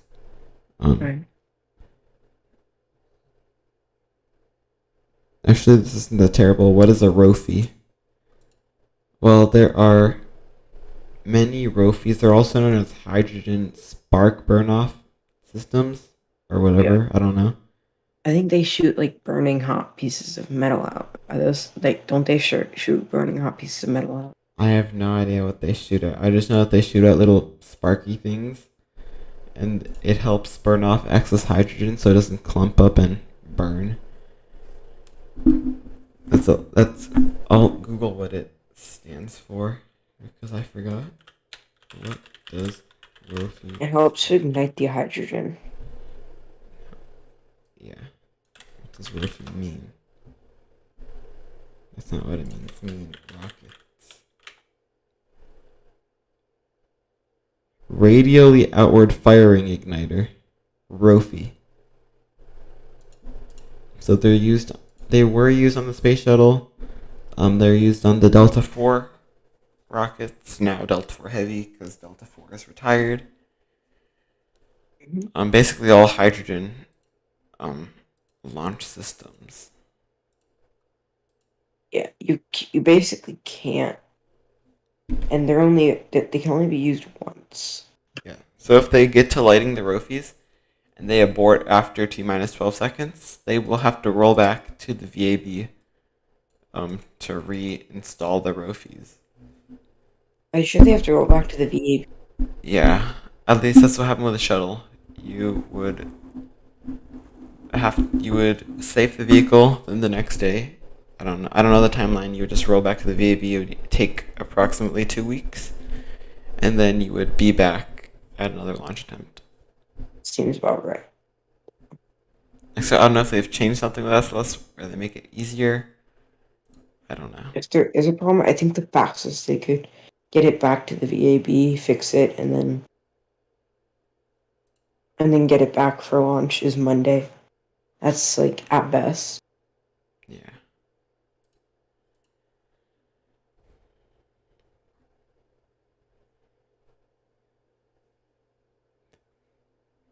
Pink cam.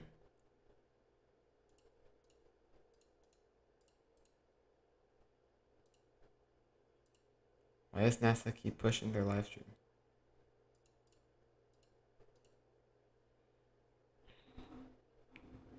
Ooh, that's a cool close up of the ICPS. Yes. Why? Because they don't want to go live until they know they're ready. Yeah.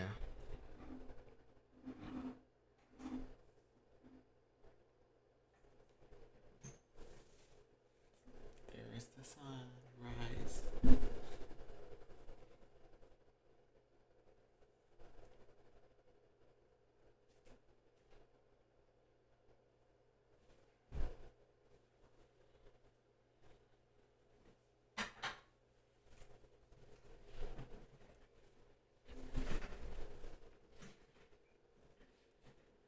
So here comes the sun. You can see that the sky is turning purplish. Now it's orange because you're aimed at the sun with the camera view. Yes. It would be really cool if they took like an F-22 and just like flew it directly through the middle of that shot. Yeah. I wonder how big a fighter jet is compared to this rocket. I small. Fighter jets aren't that big.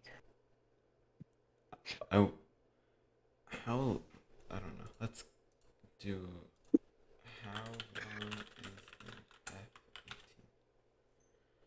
F-18? 56 inches? No, feet. NASA is live on Twitter. Ooh, there. Yeah. I'm listening to it right now, You can go live on Twitter. I guess.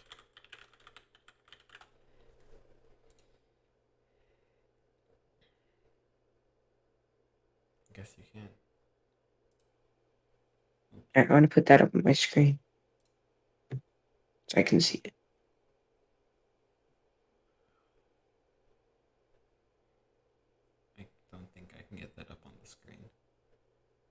Is this 1080p? They said they're gonna stream in 4K. Except that's They on YouTube. better. Yeah. I'm starving. Can my family just like wake up? There comes the sun. Yay.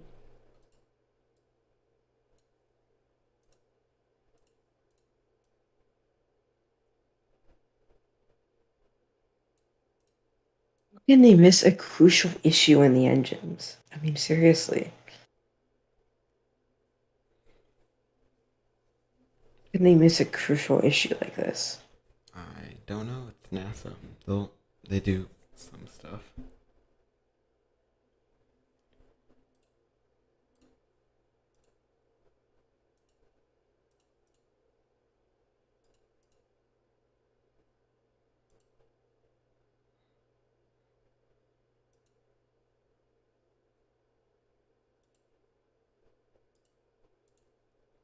That's a cool view of the core stage, Yeah. the umbilical, and the booster.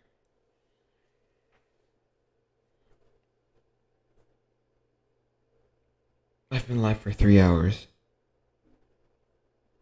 It's been live for 2 now. Oh, I sort of want to go back to. I swear, if they push it to the end of the launch window, that's an extra 2 hours. I'm gonna I die. don't I don't think they're making the 833. Yeah, I don't know.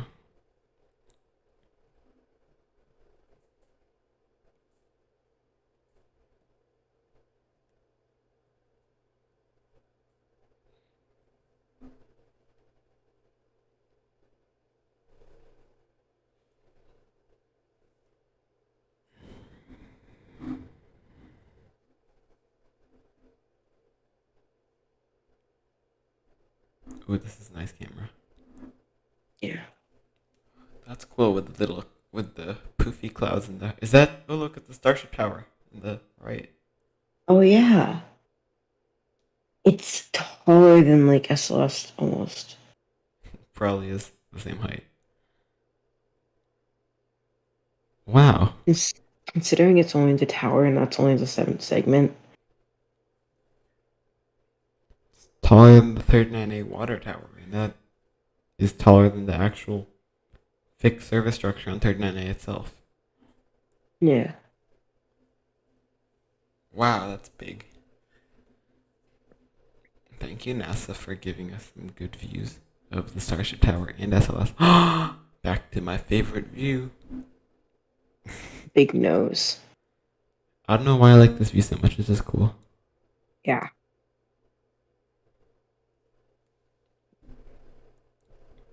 You see the flame trench behind it. A little warped. Um, birdies. Pretty. I don't know. I just saw some on the NASA stream.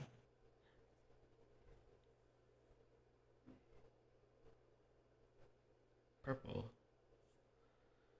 The colors now are gonna get really pretty for like 5 minutes only. So now we It's just watch. Florida. And, yeah, Florida sunrises and sunsets are pretty. Look at that flare stack. There's a boat. Look, That's not good. it's probably the Coast Guard though. I don't know. Yeah. If it's not Coast Guard, that means range doesn't go. If it's not the Coast Guard, I expect to see another boat going speedy after it very soon. Remember that cruise ship that stopped the Falcon 9 launch? Oh, that launch seemed like it never took off. Yeah. Took like 6 tries.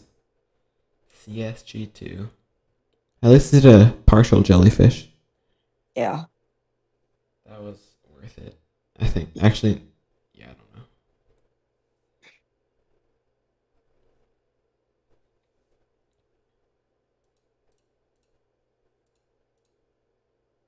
I swear, if they push it later in the window, I hope they don't. My favorite view. Oops.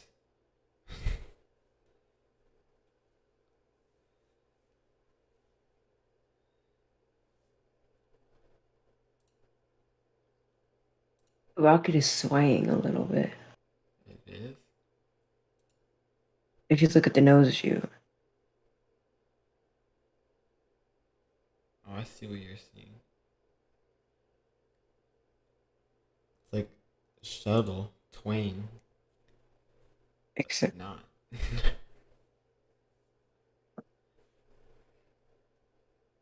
you can see the track from the shuttle, Where?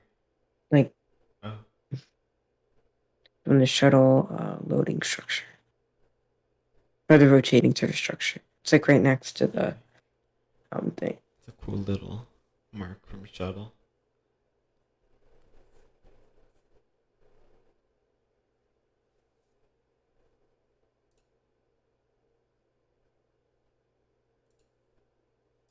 Stop telling me that my bitrate is too low.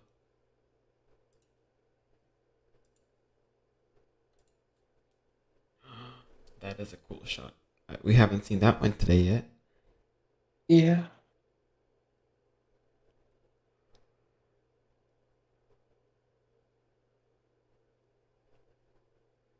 I'm tired. I'm gonna go back to Yeah. sleep once the stream is done. I can't. So lucky. Oh wait, no. I have stuff to do. I can't. Never mind.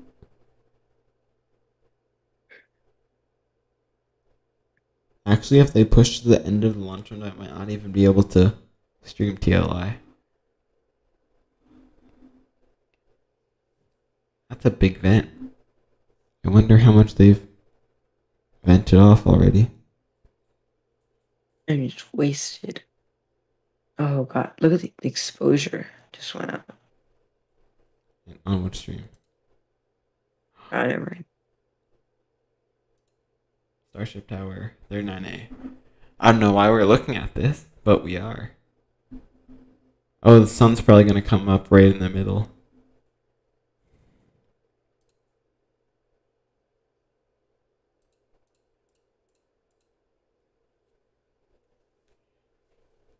I don't think we've seen. Is this the 920th pad camera? Probably not. Or is it just like 920 because it is? I think that's just a camera number. It Okay. might be though. I mean, I wouldn't doubt it, but it seems like a lot of cameras. Yeah.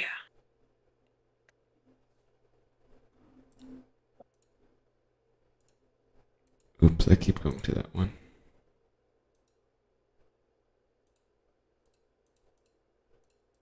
NASA live yet? Nope. Now they're going live at 7:15.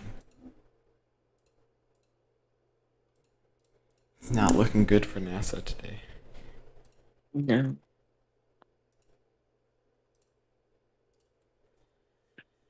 Every time I'm getting a notification on my phone, I hope it's a NASA update. And when it's not, I get mad. Yeah.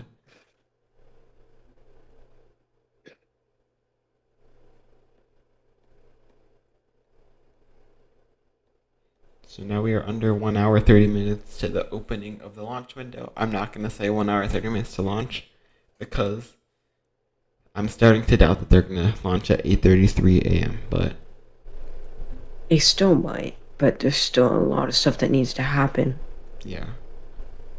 Sunlight. We're getting sunlight now. Yay. And my Wouldn't that be, family's still. What? wouldn't that be funny if they just, if someone just forgot to press the bleed button on for engine 3? That would be sort of funny, but that'd also be really annoying because it has They should be caused me to get fired. really annoyed. Yeah. They should be fired.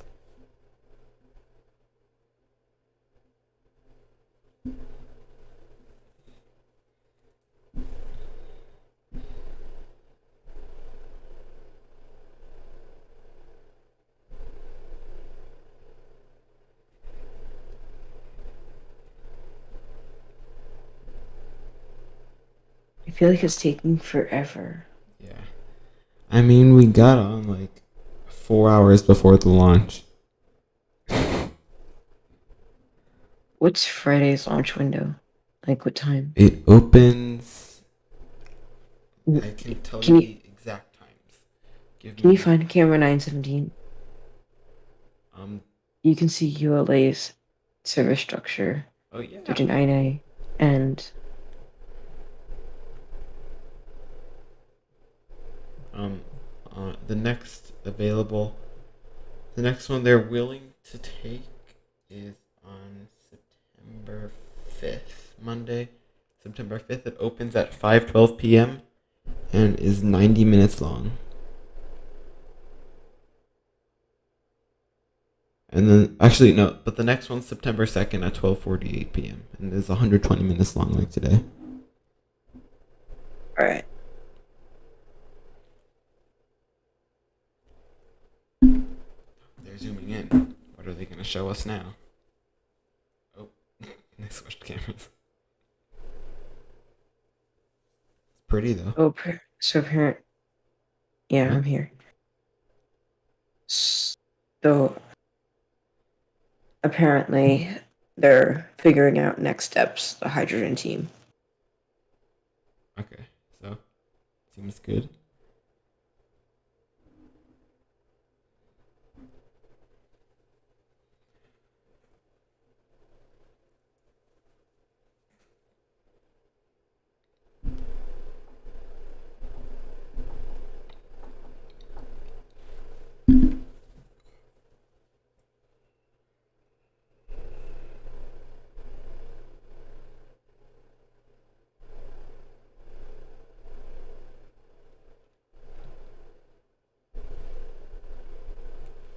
I can't believe that we actually got this close to launch, and then now their problem is figuring out how to get the engine to work that's been running for the past 50 years.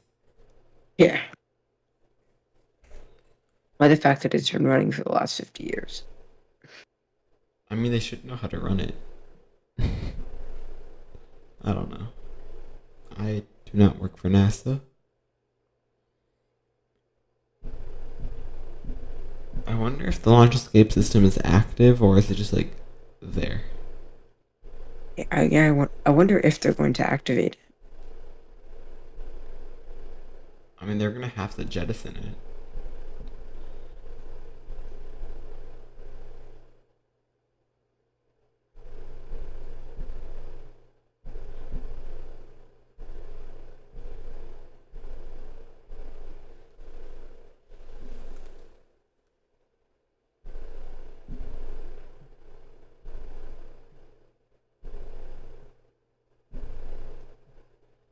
Now I don't want to go into the questions because what if they hold for another 2 hours?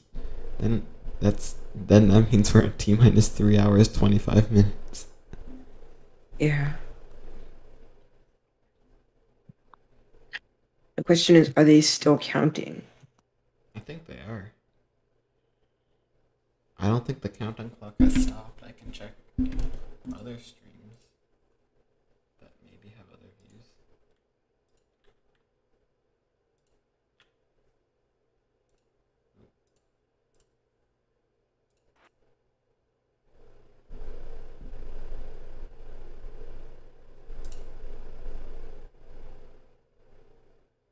Nope, they do not have other views. They're at L minus 54 minutes. That means in 15 minutes they're going to go into the L minus 40-minute hold.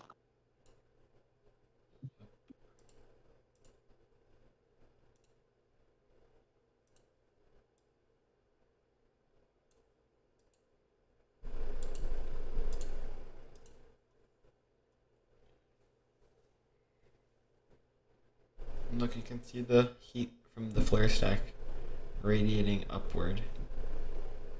Not Yeah. anymore.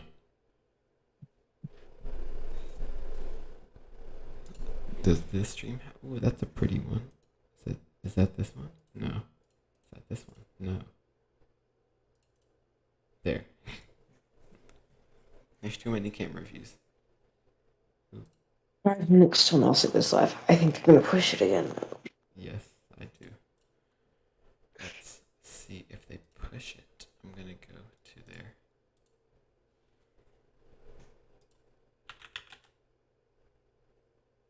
What the heck was that ad?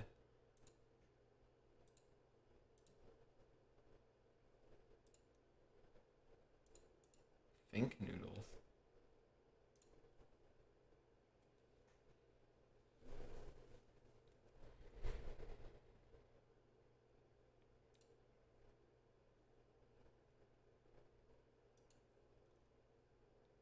Four minutes 45.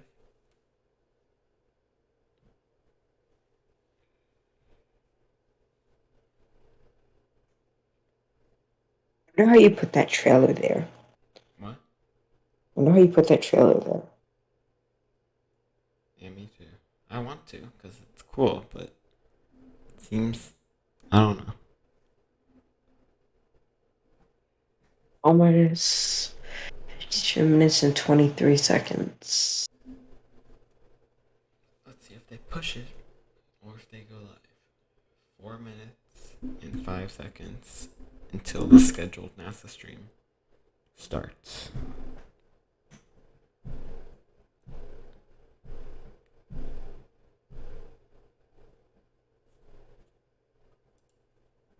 While they're doing that, that's fine.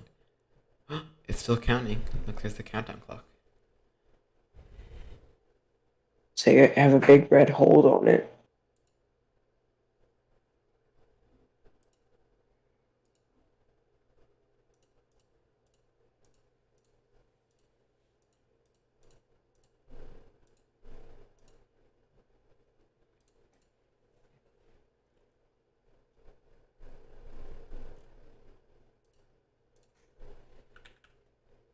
I need to move my credit because it's being covered by the clock. I'll just put it up here.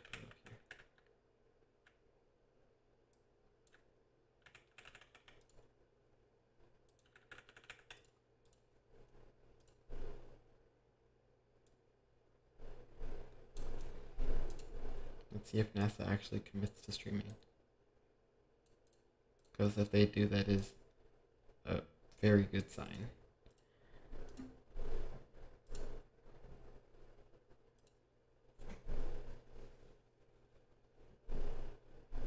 There's 139,000 people waiting. My God. There's 6,000 people watching.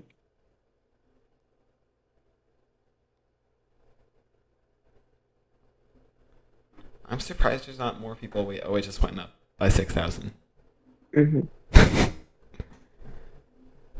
This is Mr. Beast still had more viewers during his 100 million subscriber live stream. He had 1.2 million viewers watching. I can't talk. I'm too tired. That's a cool little. That's a cool shot.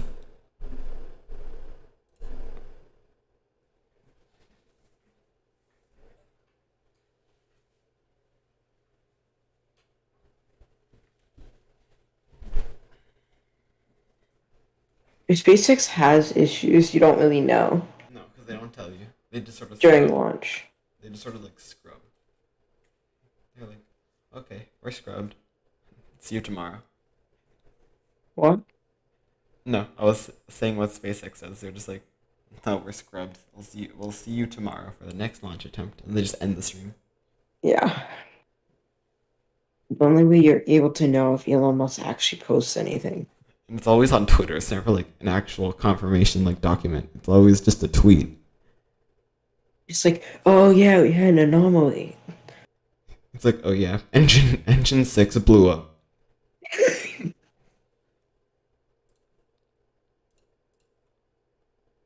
And now it says waiting for NASA. Let's see if they go live.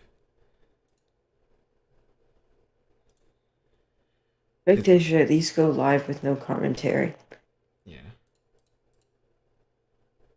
I'm gonna remove this.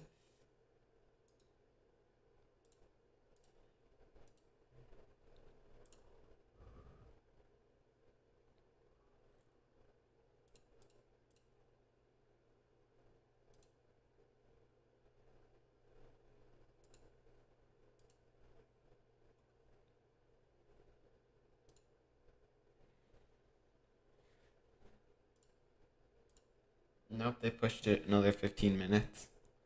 Mhm.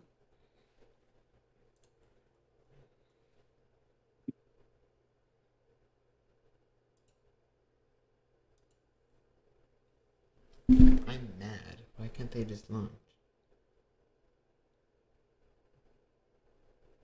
Just launch it with the engine bleeding.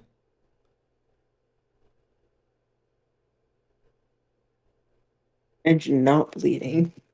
Oh, yeah, that's what I mean.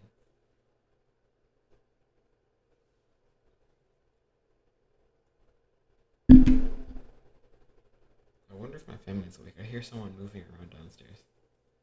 Oh, minus 47 minutes.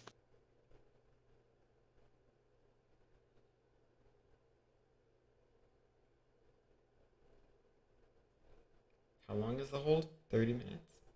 Yes, there's a 30-minute hold.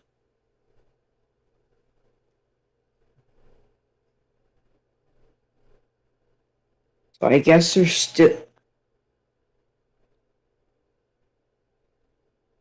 still targeting 8:33.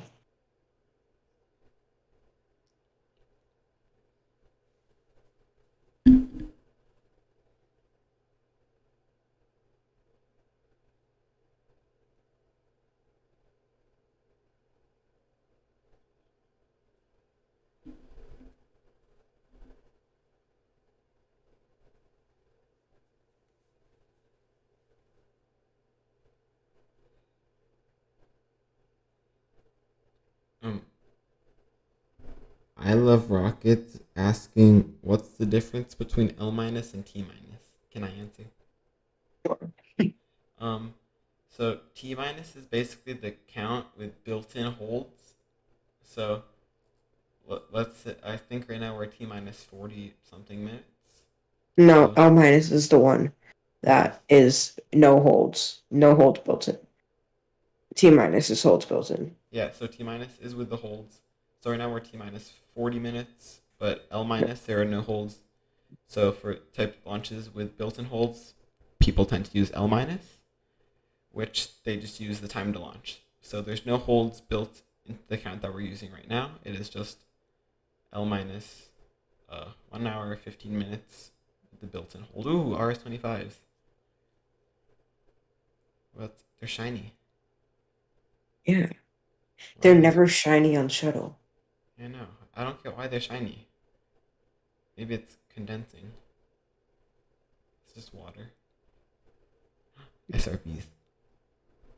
It's weird to think that there's a bunch of solid propellant in there that can just light at any time and like flip the rocket over if only one lights. Yeah, It would be really interesting if only one SRB lit and the other one just didn't. That would be interesting. yeah. You can see the water stacks things.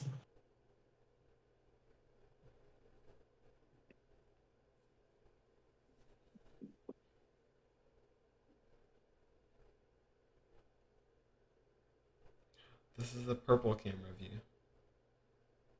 Hmm. Yeah. That's what I'm gonna call it from now on. The purple cam. NASA Spaceflight is making so much money from the stream. I bet, yeah. They have like $300 donations.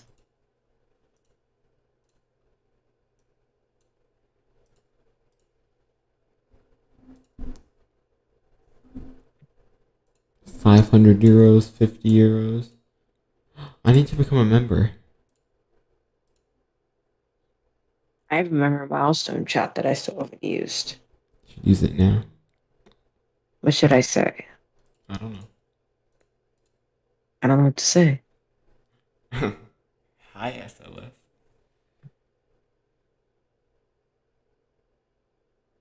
Oh no, where's my card? Oh, there it is.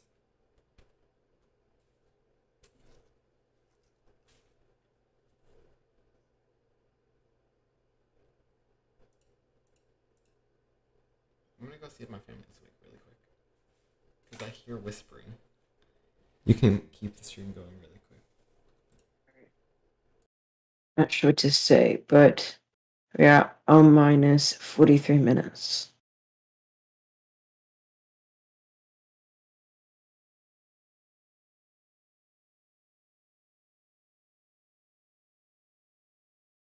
So it's clear that NASA is still counting.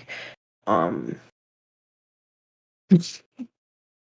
Someone just posted in the NASA spaceflight chat. Um, Significantly late rocket or significantly late system. I don't think this is late.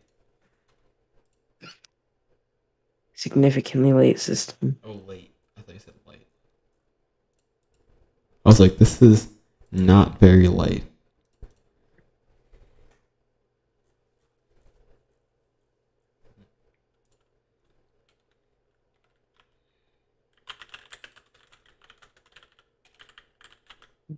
Minus 42 minutes and 30 seconds.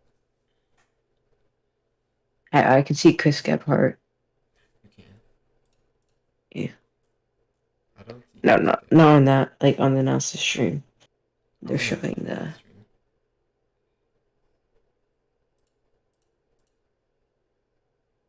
Oh, I also see Thomas. There's Thomas. Yeah. Where's Chris? Oh, is he the one in the tent? Yeah. No, it's not Chris. Where's Chris? Where does long hair go? And Jack's also there, and so is Michael. Oh, the guy in the blue shirt is Michael. Yeah. Where's Chris? They have so many cameras. Not more than me though.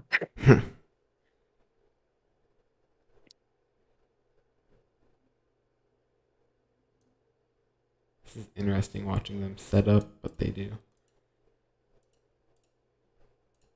Because I recognize that camera.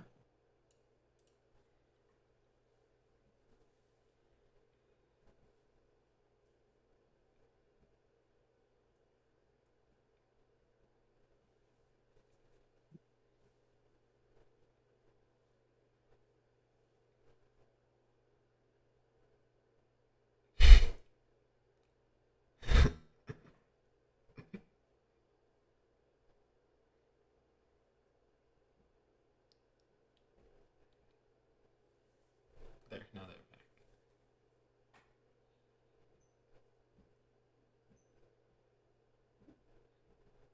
I hope NASA's spaceflight posts like a face cam of their reactions during the launch, because I need that.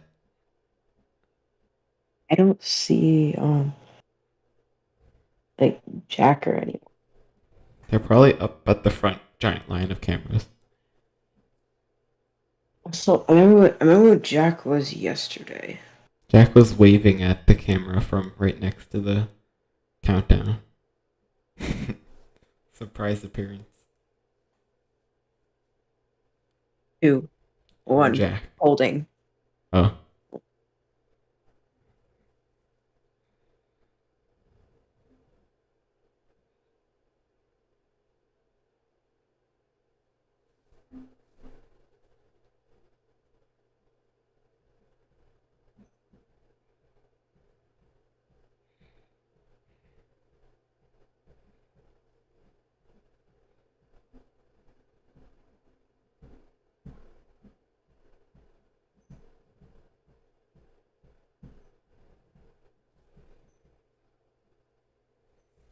I assume NASA's launch coverage is gonna be like decadent.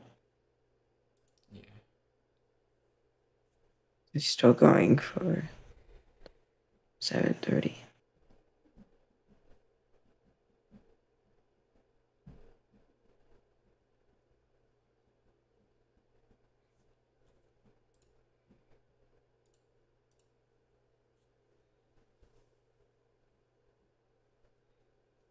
Sun. I just got a Discord ping. Who pinged Discord?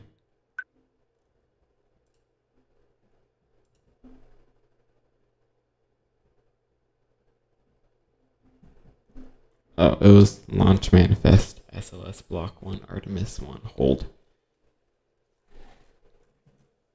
Why would it say that?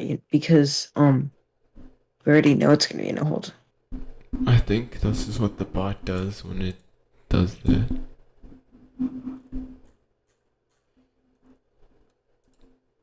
I can't wait for October because I like being a rocket photographer. And I haven't been able to do that since April, so. NG18.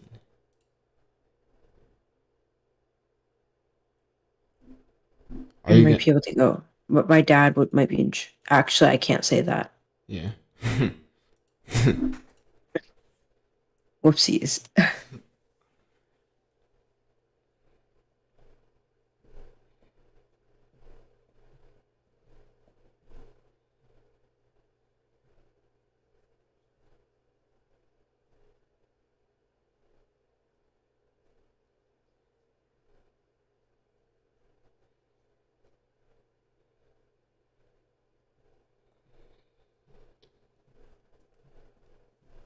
1 hour and 6 minutes, 48 seconds to the first liftoff of SLS.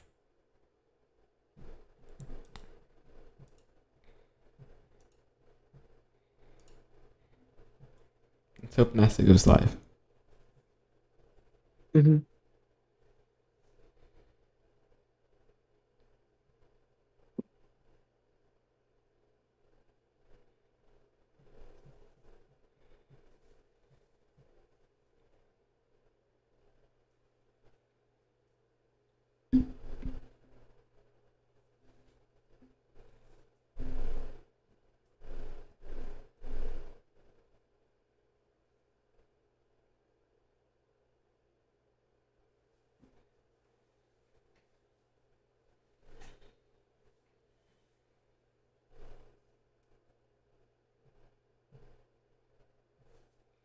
I have another Discord ping. Yes.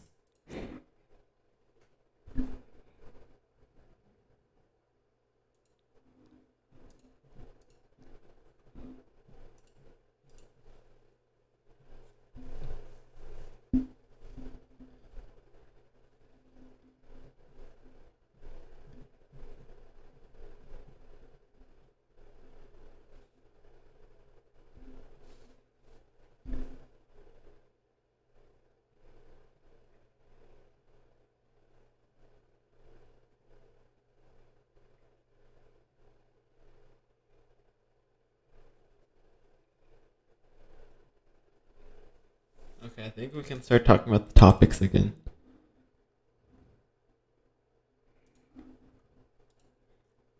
So, do you know how the ICPS was tested? Because I don't really know. I would assume just static fired. Like the engine was static fired. Yeah, so that's relatively not much is known about that. However, we do know how the core stage was tested. Hmm. It was tested. This exact core stage was tested. In a massive contraption. I don't remember where in the world, but there was this massive little structure thing in the middle of nowhere. This fired its engines for a minute the first time before almost exploding. So they shut down the engines. And they attempted it a few weeks later, and they successfully ran the engines for 8 minutes. Mhm. That's how they test the SLS core stages. We'll try to cover the next one. Hopefully, it's not during a school day. But yeah, hopefully not. But yeah. And the side boosters are also tested cool. Um, they are placed horizontally um on a stand thing in Utah, and they get fired into the side of a mountain, make this big volcano-looking plume thing, and it's Mhm. very cool. So yeah, those are cool. These boosters have never been tested though, because you can't really That's the do that. solid rocket booster. Yeah. What's the But status on the NASA stream? maybe they should. 5 or are they delayed to 8 o'clock?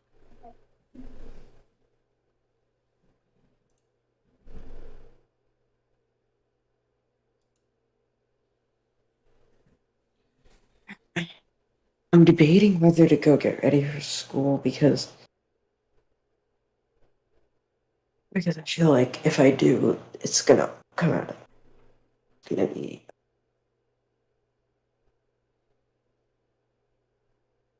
It's gonna launch and all this. Yeah, I don't know.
Okay, so we are now around 1 hour away from the launch of Artemis I. Everything continues to look good. Actually, no, it doesn't. The engine 3 is not bleeding, and it needs to be bleeding.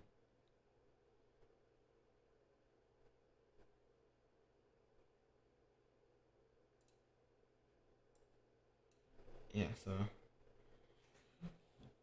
I don't even know what I want. There could be a launch today. There could not be a launch today.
We are now under 1 hour to the launch of Artemis 1.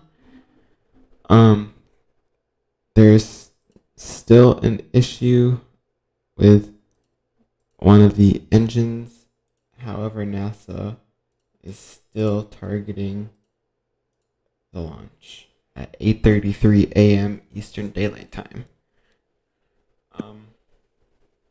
Yes. The problem is that the engine is not bleeding the propellants.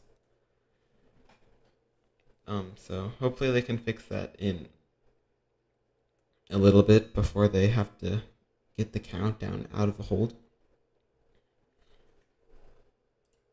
Yes. I don't know when they get that out though. So there's There's what? there is the L minus 40 minutes and holding, and then at T minus 10 there it'll start counting again. So Yes. we're still gonna be in a hold for quite a while. T minus 40 minutes.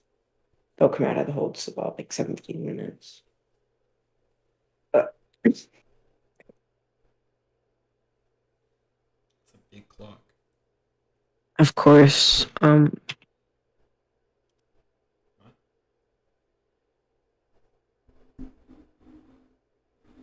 I almost they probably won't like come out of the hold if they come up with a fix.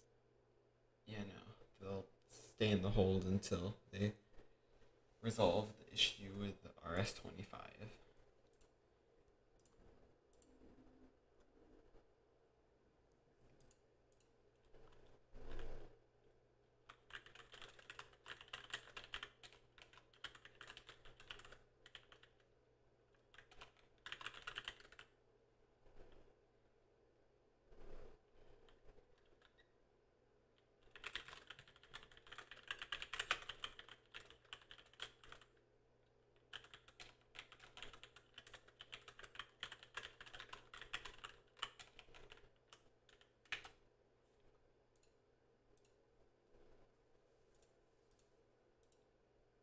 That's a cool view. Director, they're still working on.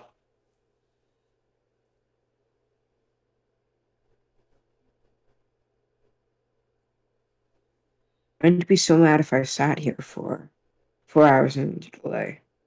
Yeah.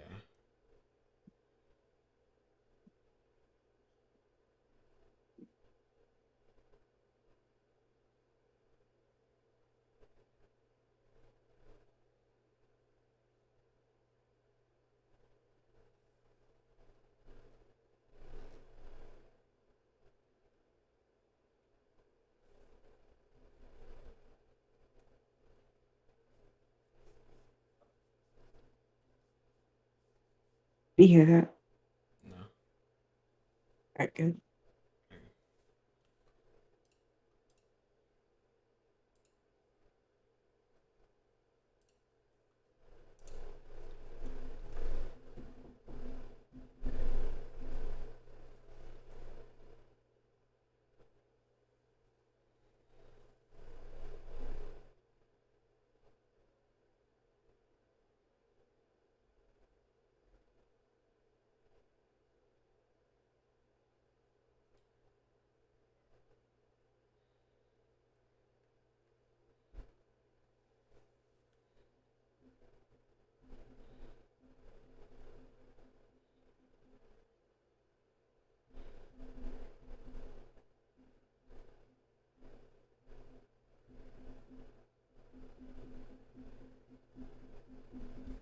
Okay, let's start getting to the topics before we run out of time for the topics. Um, let's see. We can let's do the simple ones first. Will it be loud? Yes, it will be loud. It will be, I don't know, I think 210 decibels. How loud is SLS Rocket in DC? Around 235 decibels. So this will be loud. You'll be able to hear it for around 30 miles around the launch site. So if you're anywhere within 30 miles, so like Daytona Beach, Cocoa Beach, all of those places, you will definitely be able to hear the launch. So you'll be able to hear it as far west as East Orlando, as far north as around Edgewater, and around as south as Melbourne. This is a view from the press site at the Kennedy Space Center. They're in the T-minus 40-minute hold. Or the L-minus 40-minute hold. Waiting for that hold to release.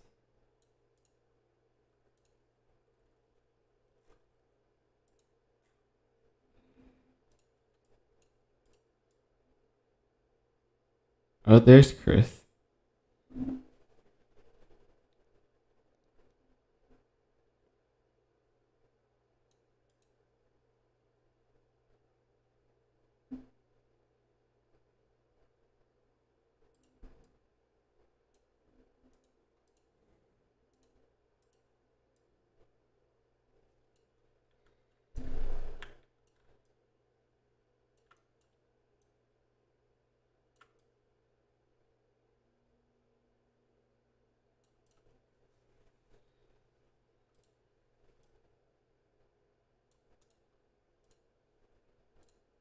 Are you still there? So, yeah. Okay. NASA says the issue with the crack found in the inner tank section of the SLS core stage has been resolved. The crack and associated frost accumulation is in the foam insulation, not the core stage structure. Okay. So the first issue has been resolved. So now the only issue is the engine bleed. I think is more of a bigger issue. Yeah, that's a pretty big issue.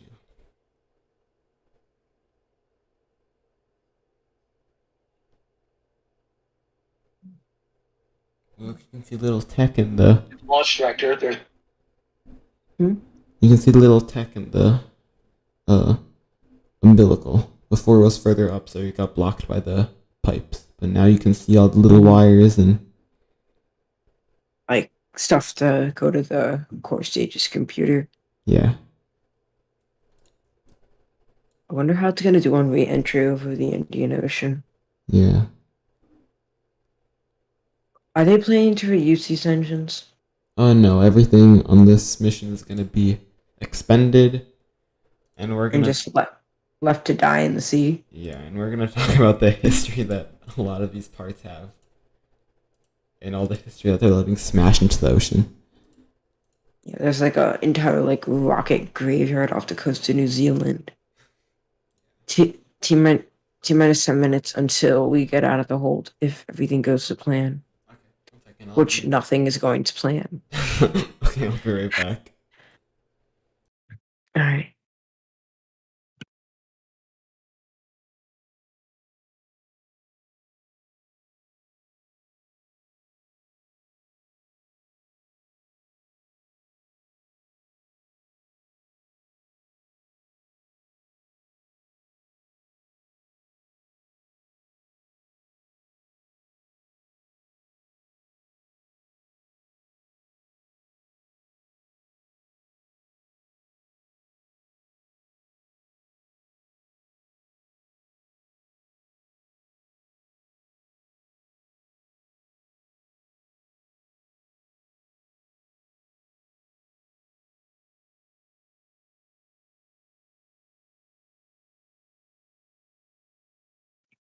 So I have an update on engine 3.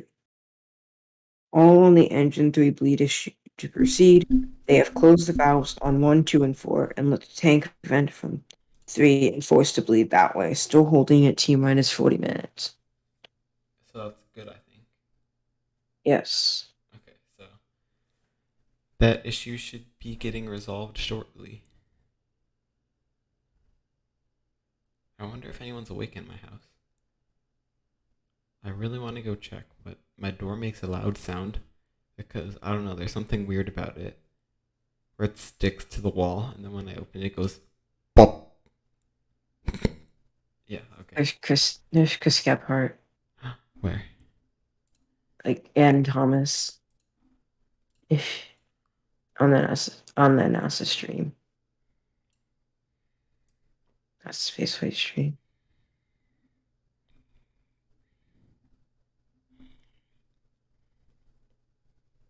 I get so jealous of the people that live in Cape Canaveral. Mm-hmm. I want to live there.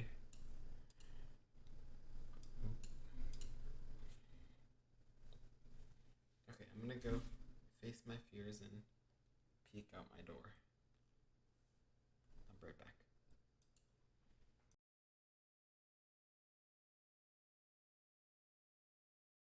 Just either want it to launch at 8:33 or get delayed. Because I'm not gonna wait here and miss like a portion of school for something that's gonna get delayed.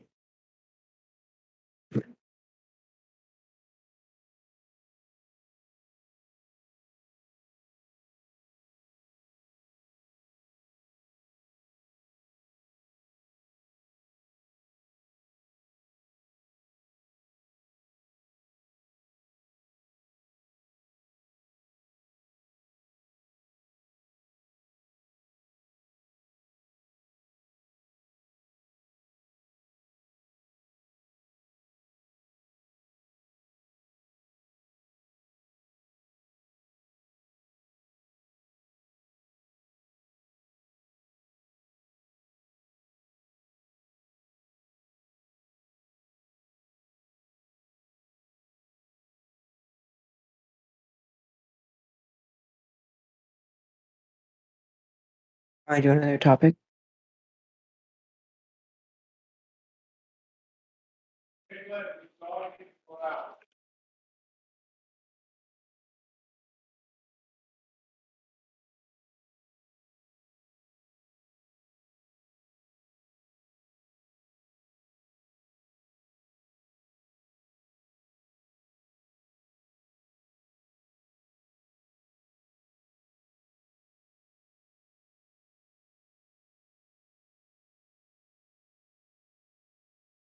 Okay, I'm back. What were you saying?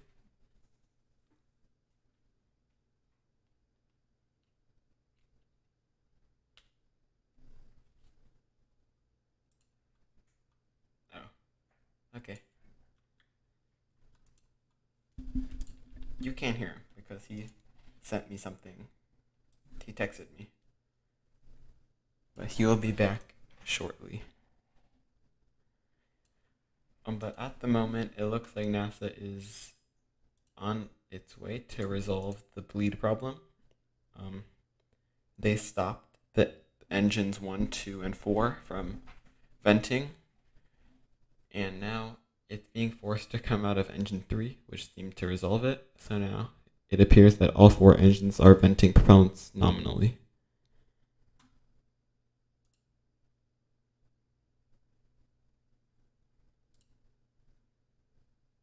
See a little helicopter in the background.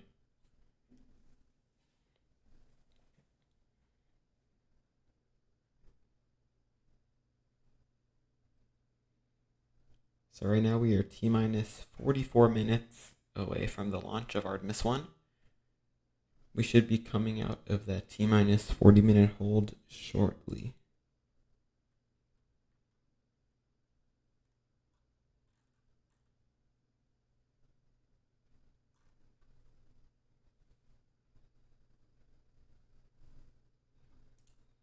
And the reason they can hold is because they have way more insulated tanks than, let's say, the Falcon 9 has. That's why SpaceX cannot have long holds with the Falcon 9 without detanking it and reloading the propellant onto it, which takes around an hour and a half. So the propellants have been loaded in this vehicle since 2:45 a.m. and they've been sitting here, and right now it's 7:50.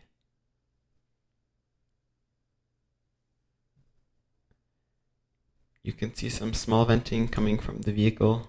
Ooh, that's a cool shot. It's a close-up of the RS-25s, and that is no longer a close-up of the RS-25s.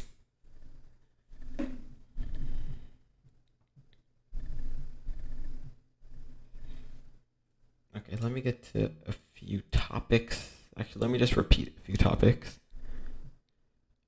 So this Artemis I mission will be sending the Orion capsule on a trajectory out to the moon. This will be the first time that we're sending a humanoid spacecraft back to the moon since 1972. It will be put into an NRHO, or near rectilinear halo orbit around the moon, which means there will be no blackout period, so we will be constantly receiving a signal from the Orion spacecraft back to Earth. This mission will last approximately 42 days, and yeah, that's really a simple overview of this mission. It'll splash down in the Pacific too, on October 10th.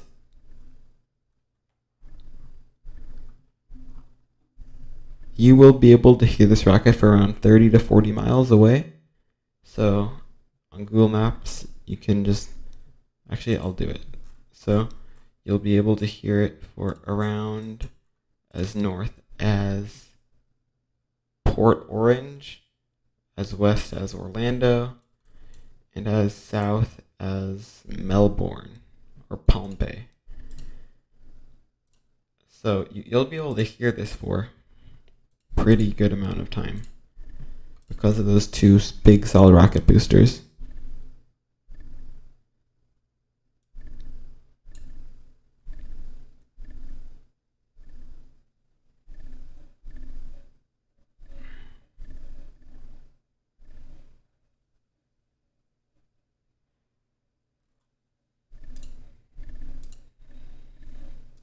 Hopefully NASA goes live soon. So their stream is scheduled for 7 minutes, 30 seconds.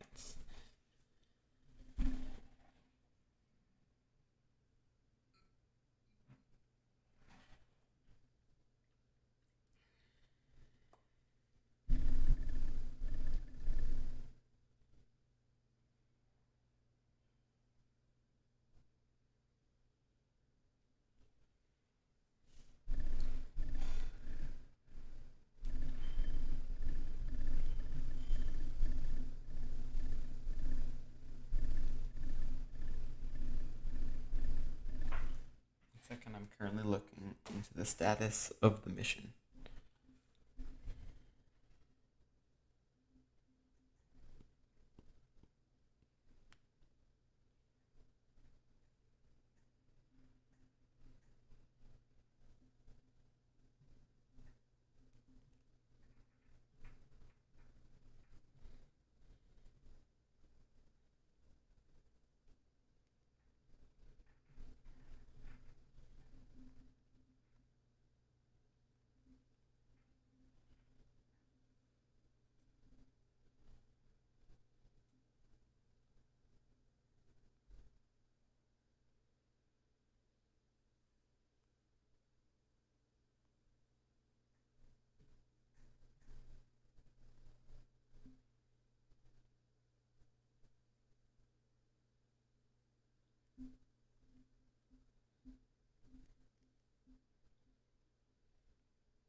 Air Force One, Air Force Two. There's a there's a plane. Air Force something.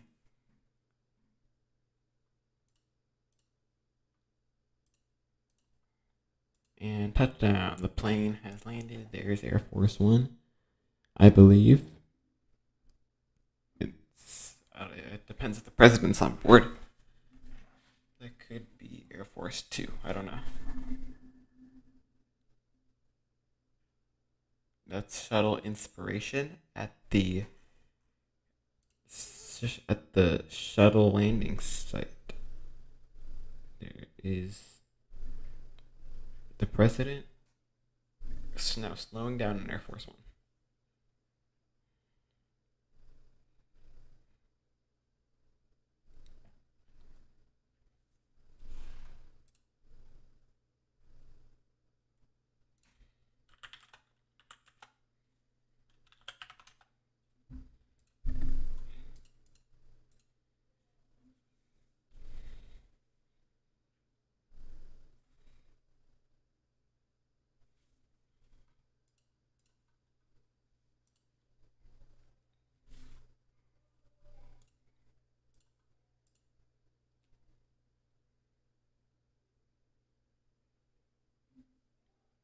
Back to the rocket.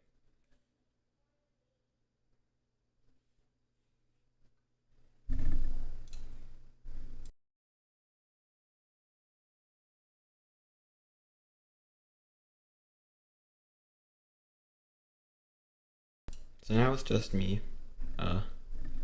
Nick is gone, so it's just me. So I will be off comms for a little bit until they resume the countdown or give an update.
it appears that the hold continues.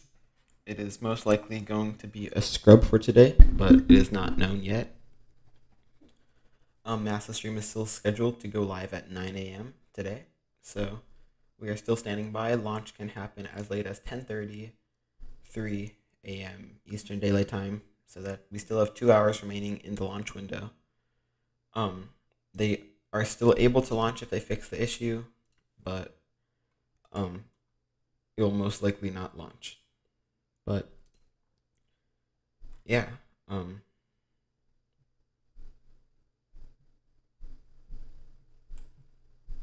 we are not going to end the stream yet, as it can still possibly launch, but it will most likely not. So stand by.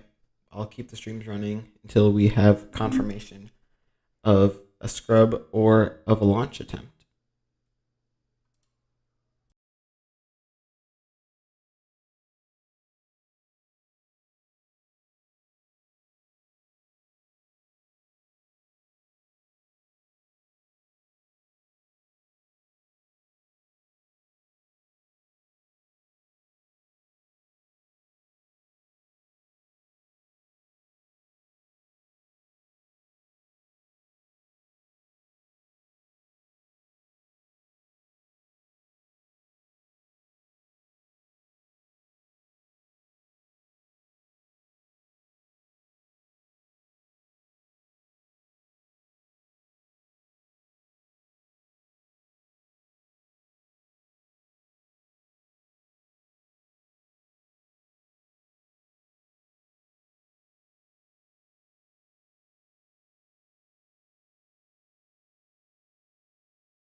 And we have a scrub of the Artemis I mission on August 29th. There is a backup opportunity tomorrow. No, there's a backup opportunity on September 2nd, Friday, September 2nd, starting at around 12:30 p.m. and lasting 120 minutes. I might be able to stream that, however, it will not be fully commentated. But yeah, that's what we have right now. So yeah, I guess that's what the conclusion was made, that I guess they could not resolve the engine bleed problem in time. So they scrubbed the launch time for today. I hope to see you guys on Friday for the second attempt at launching Artemis 1. Thanks for watching, and I will see you on Friday.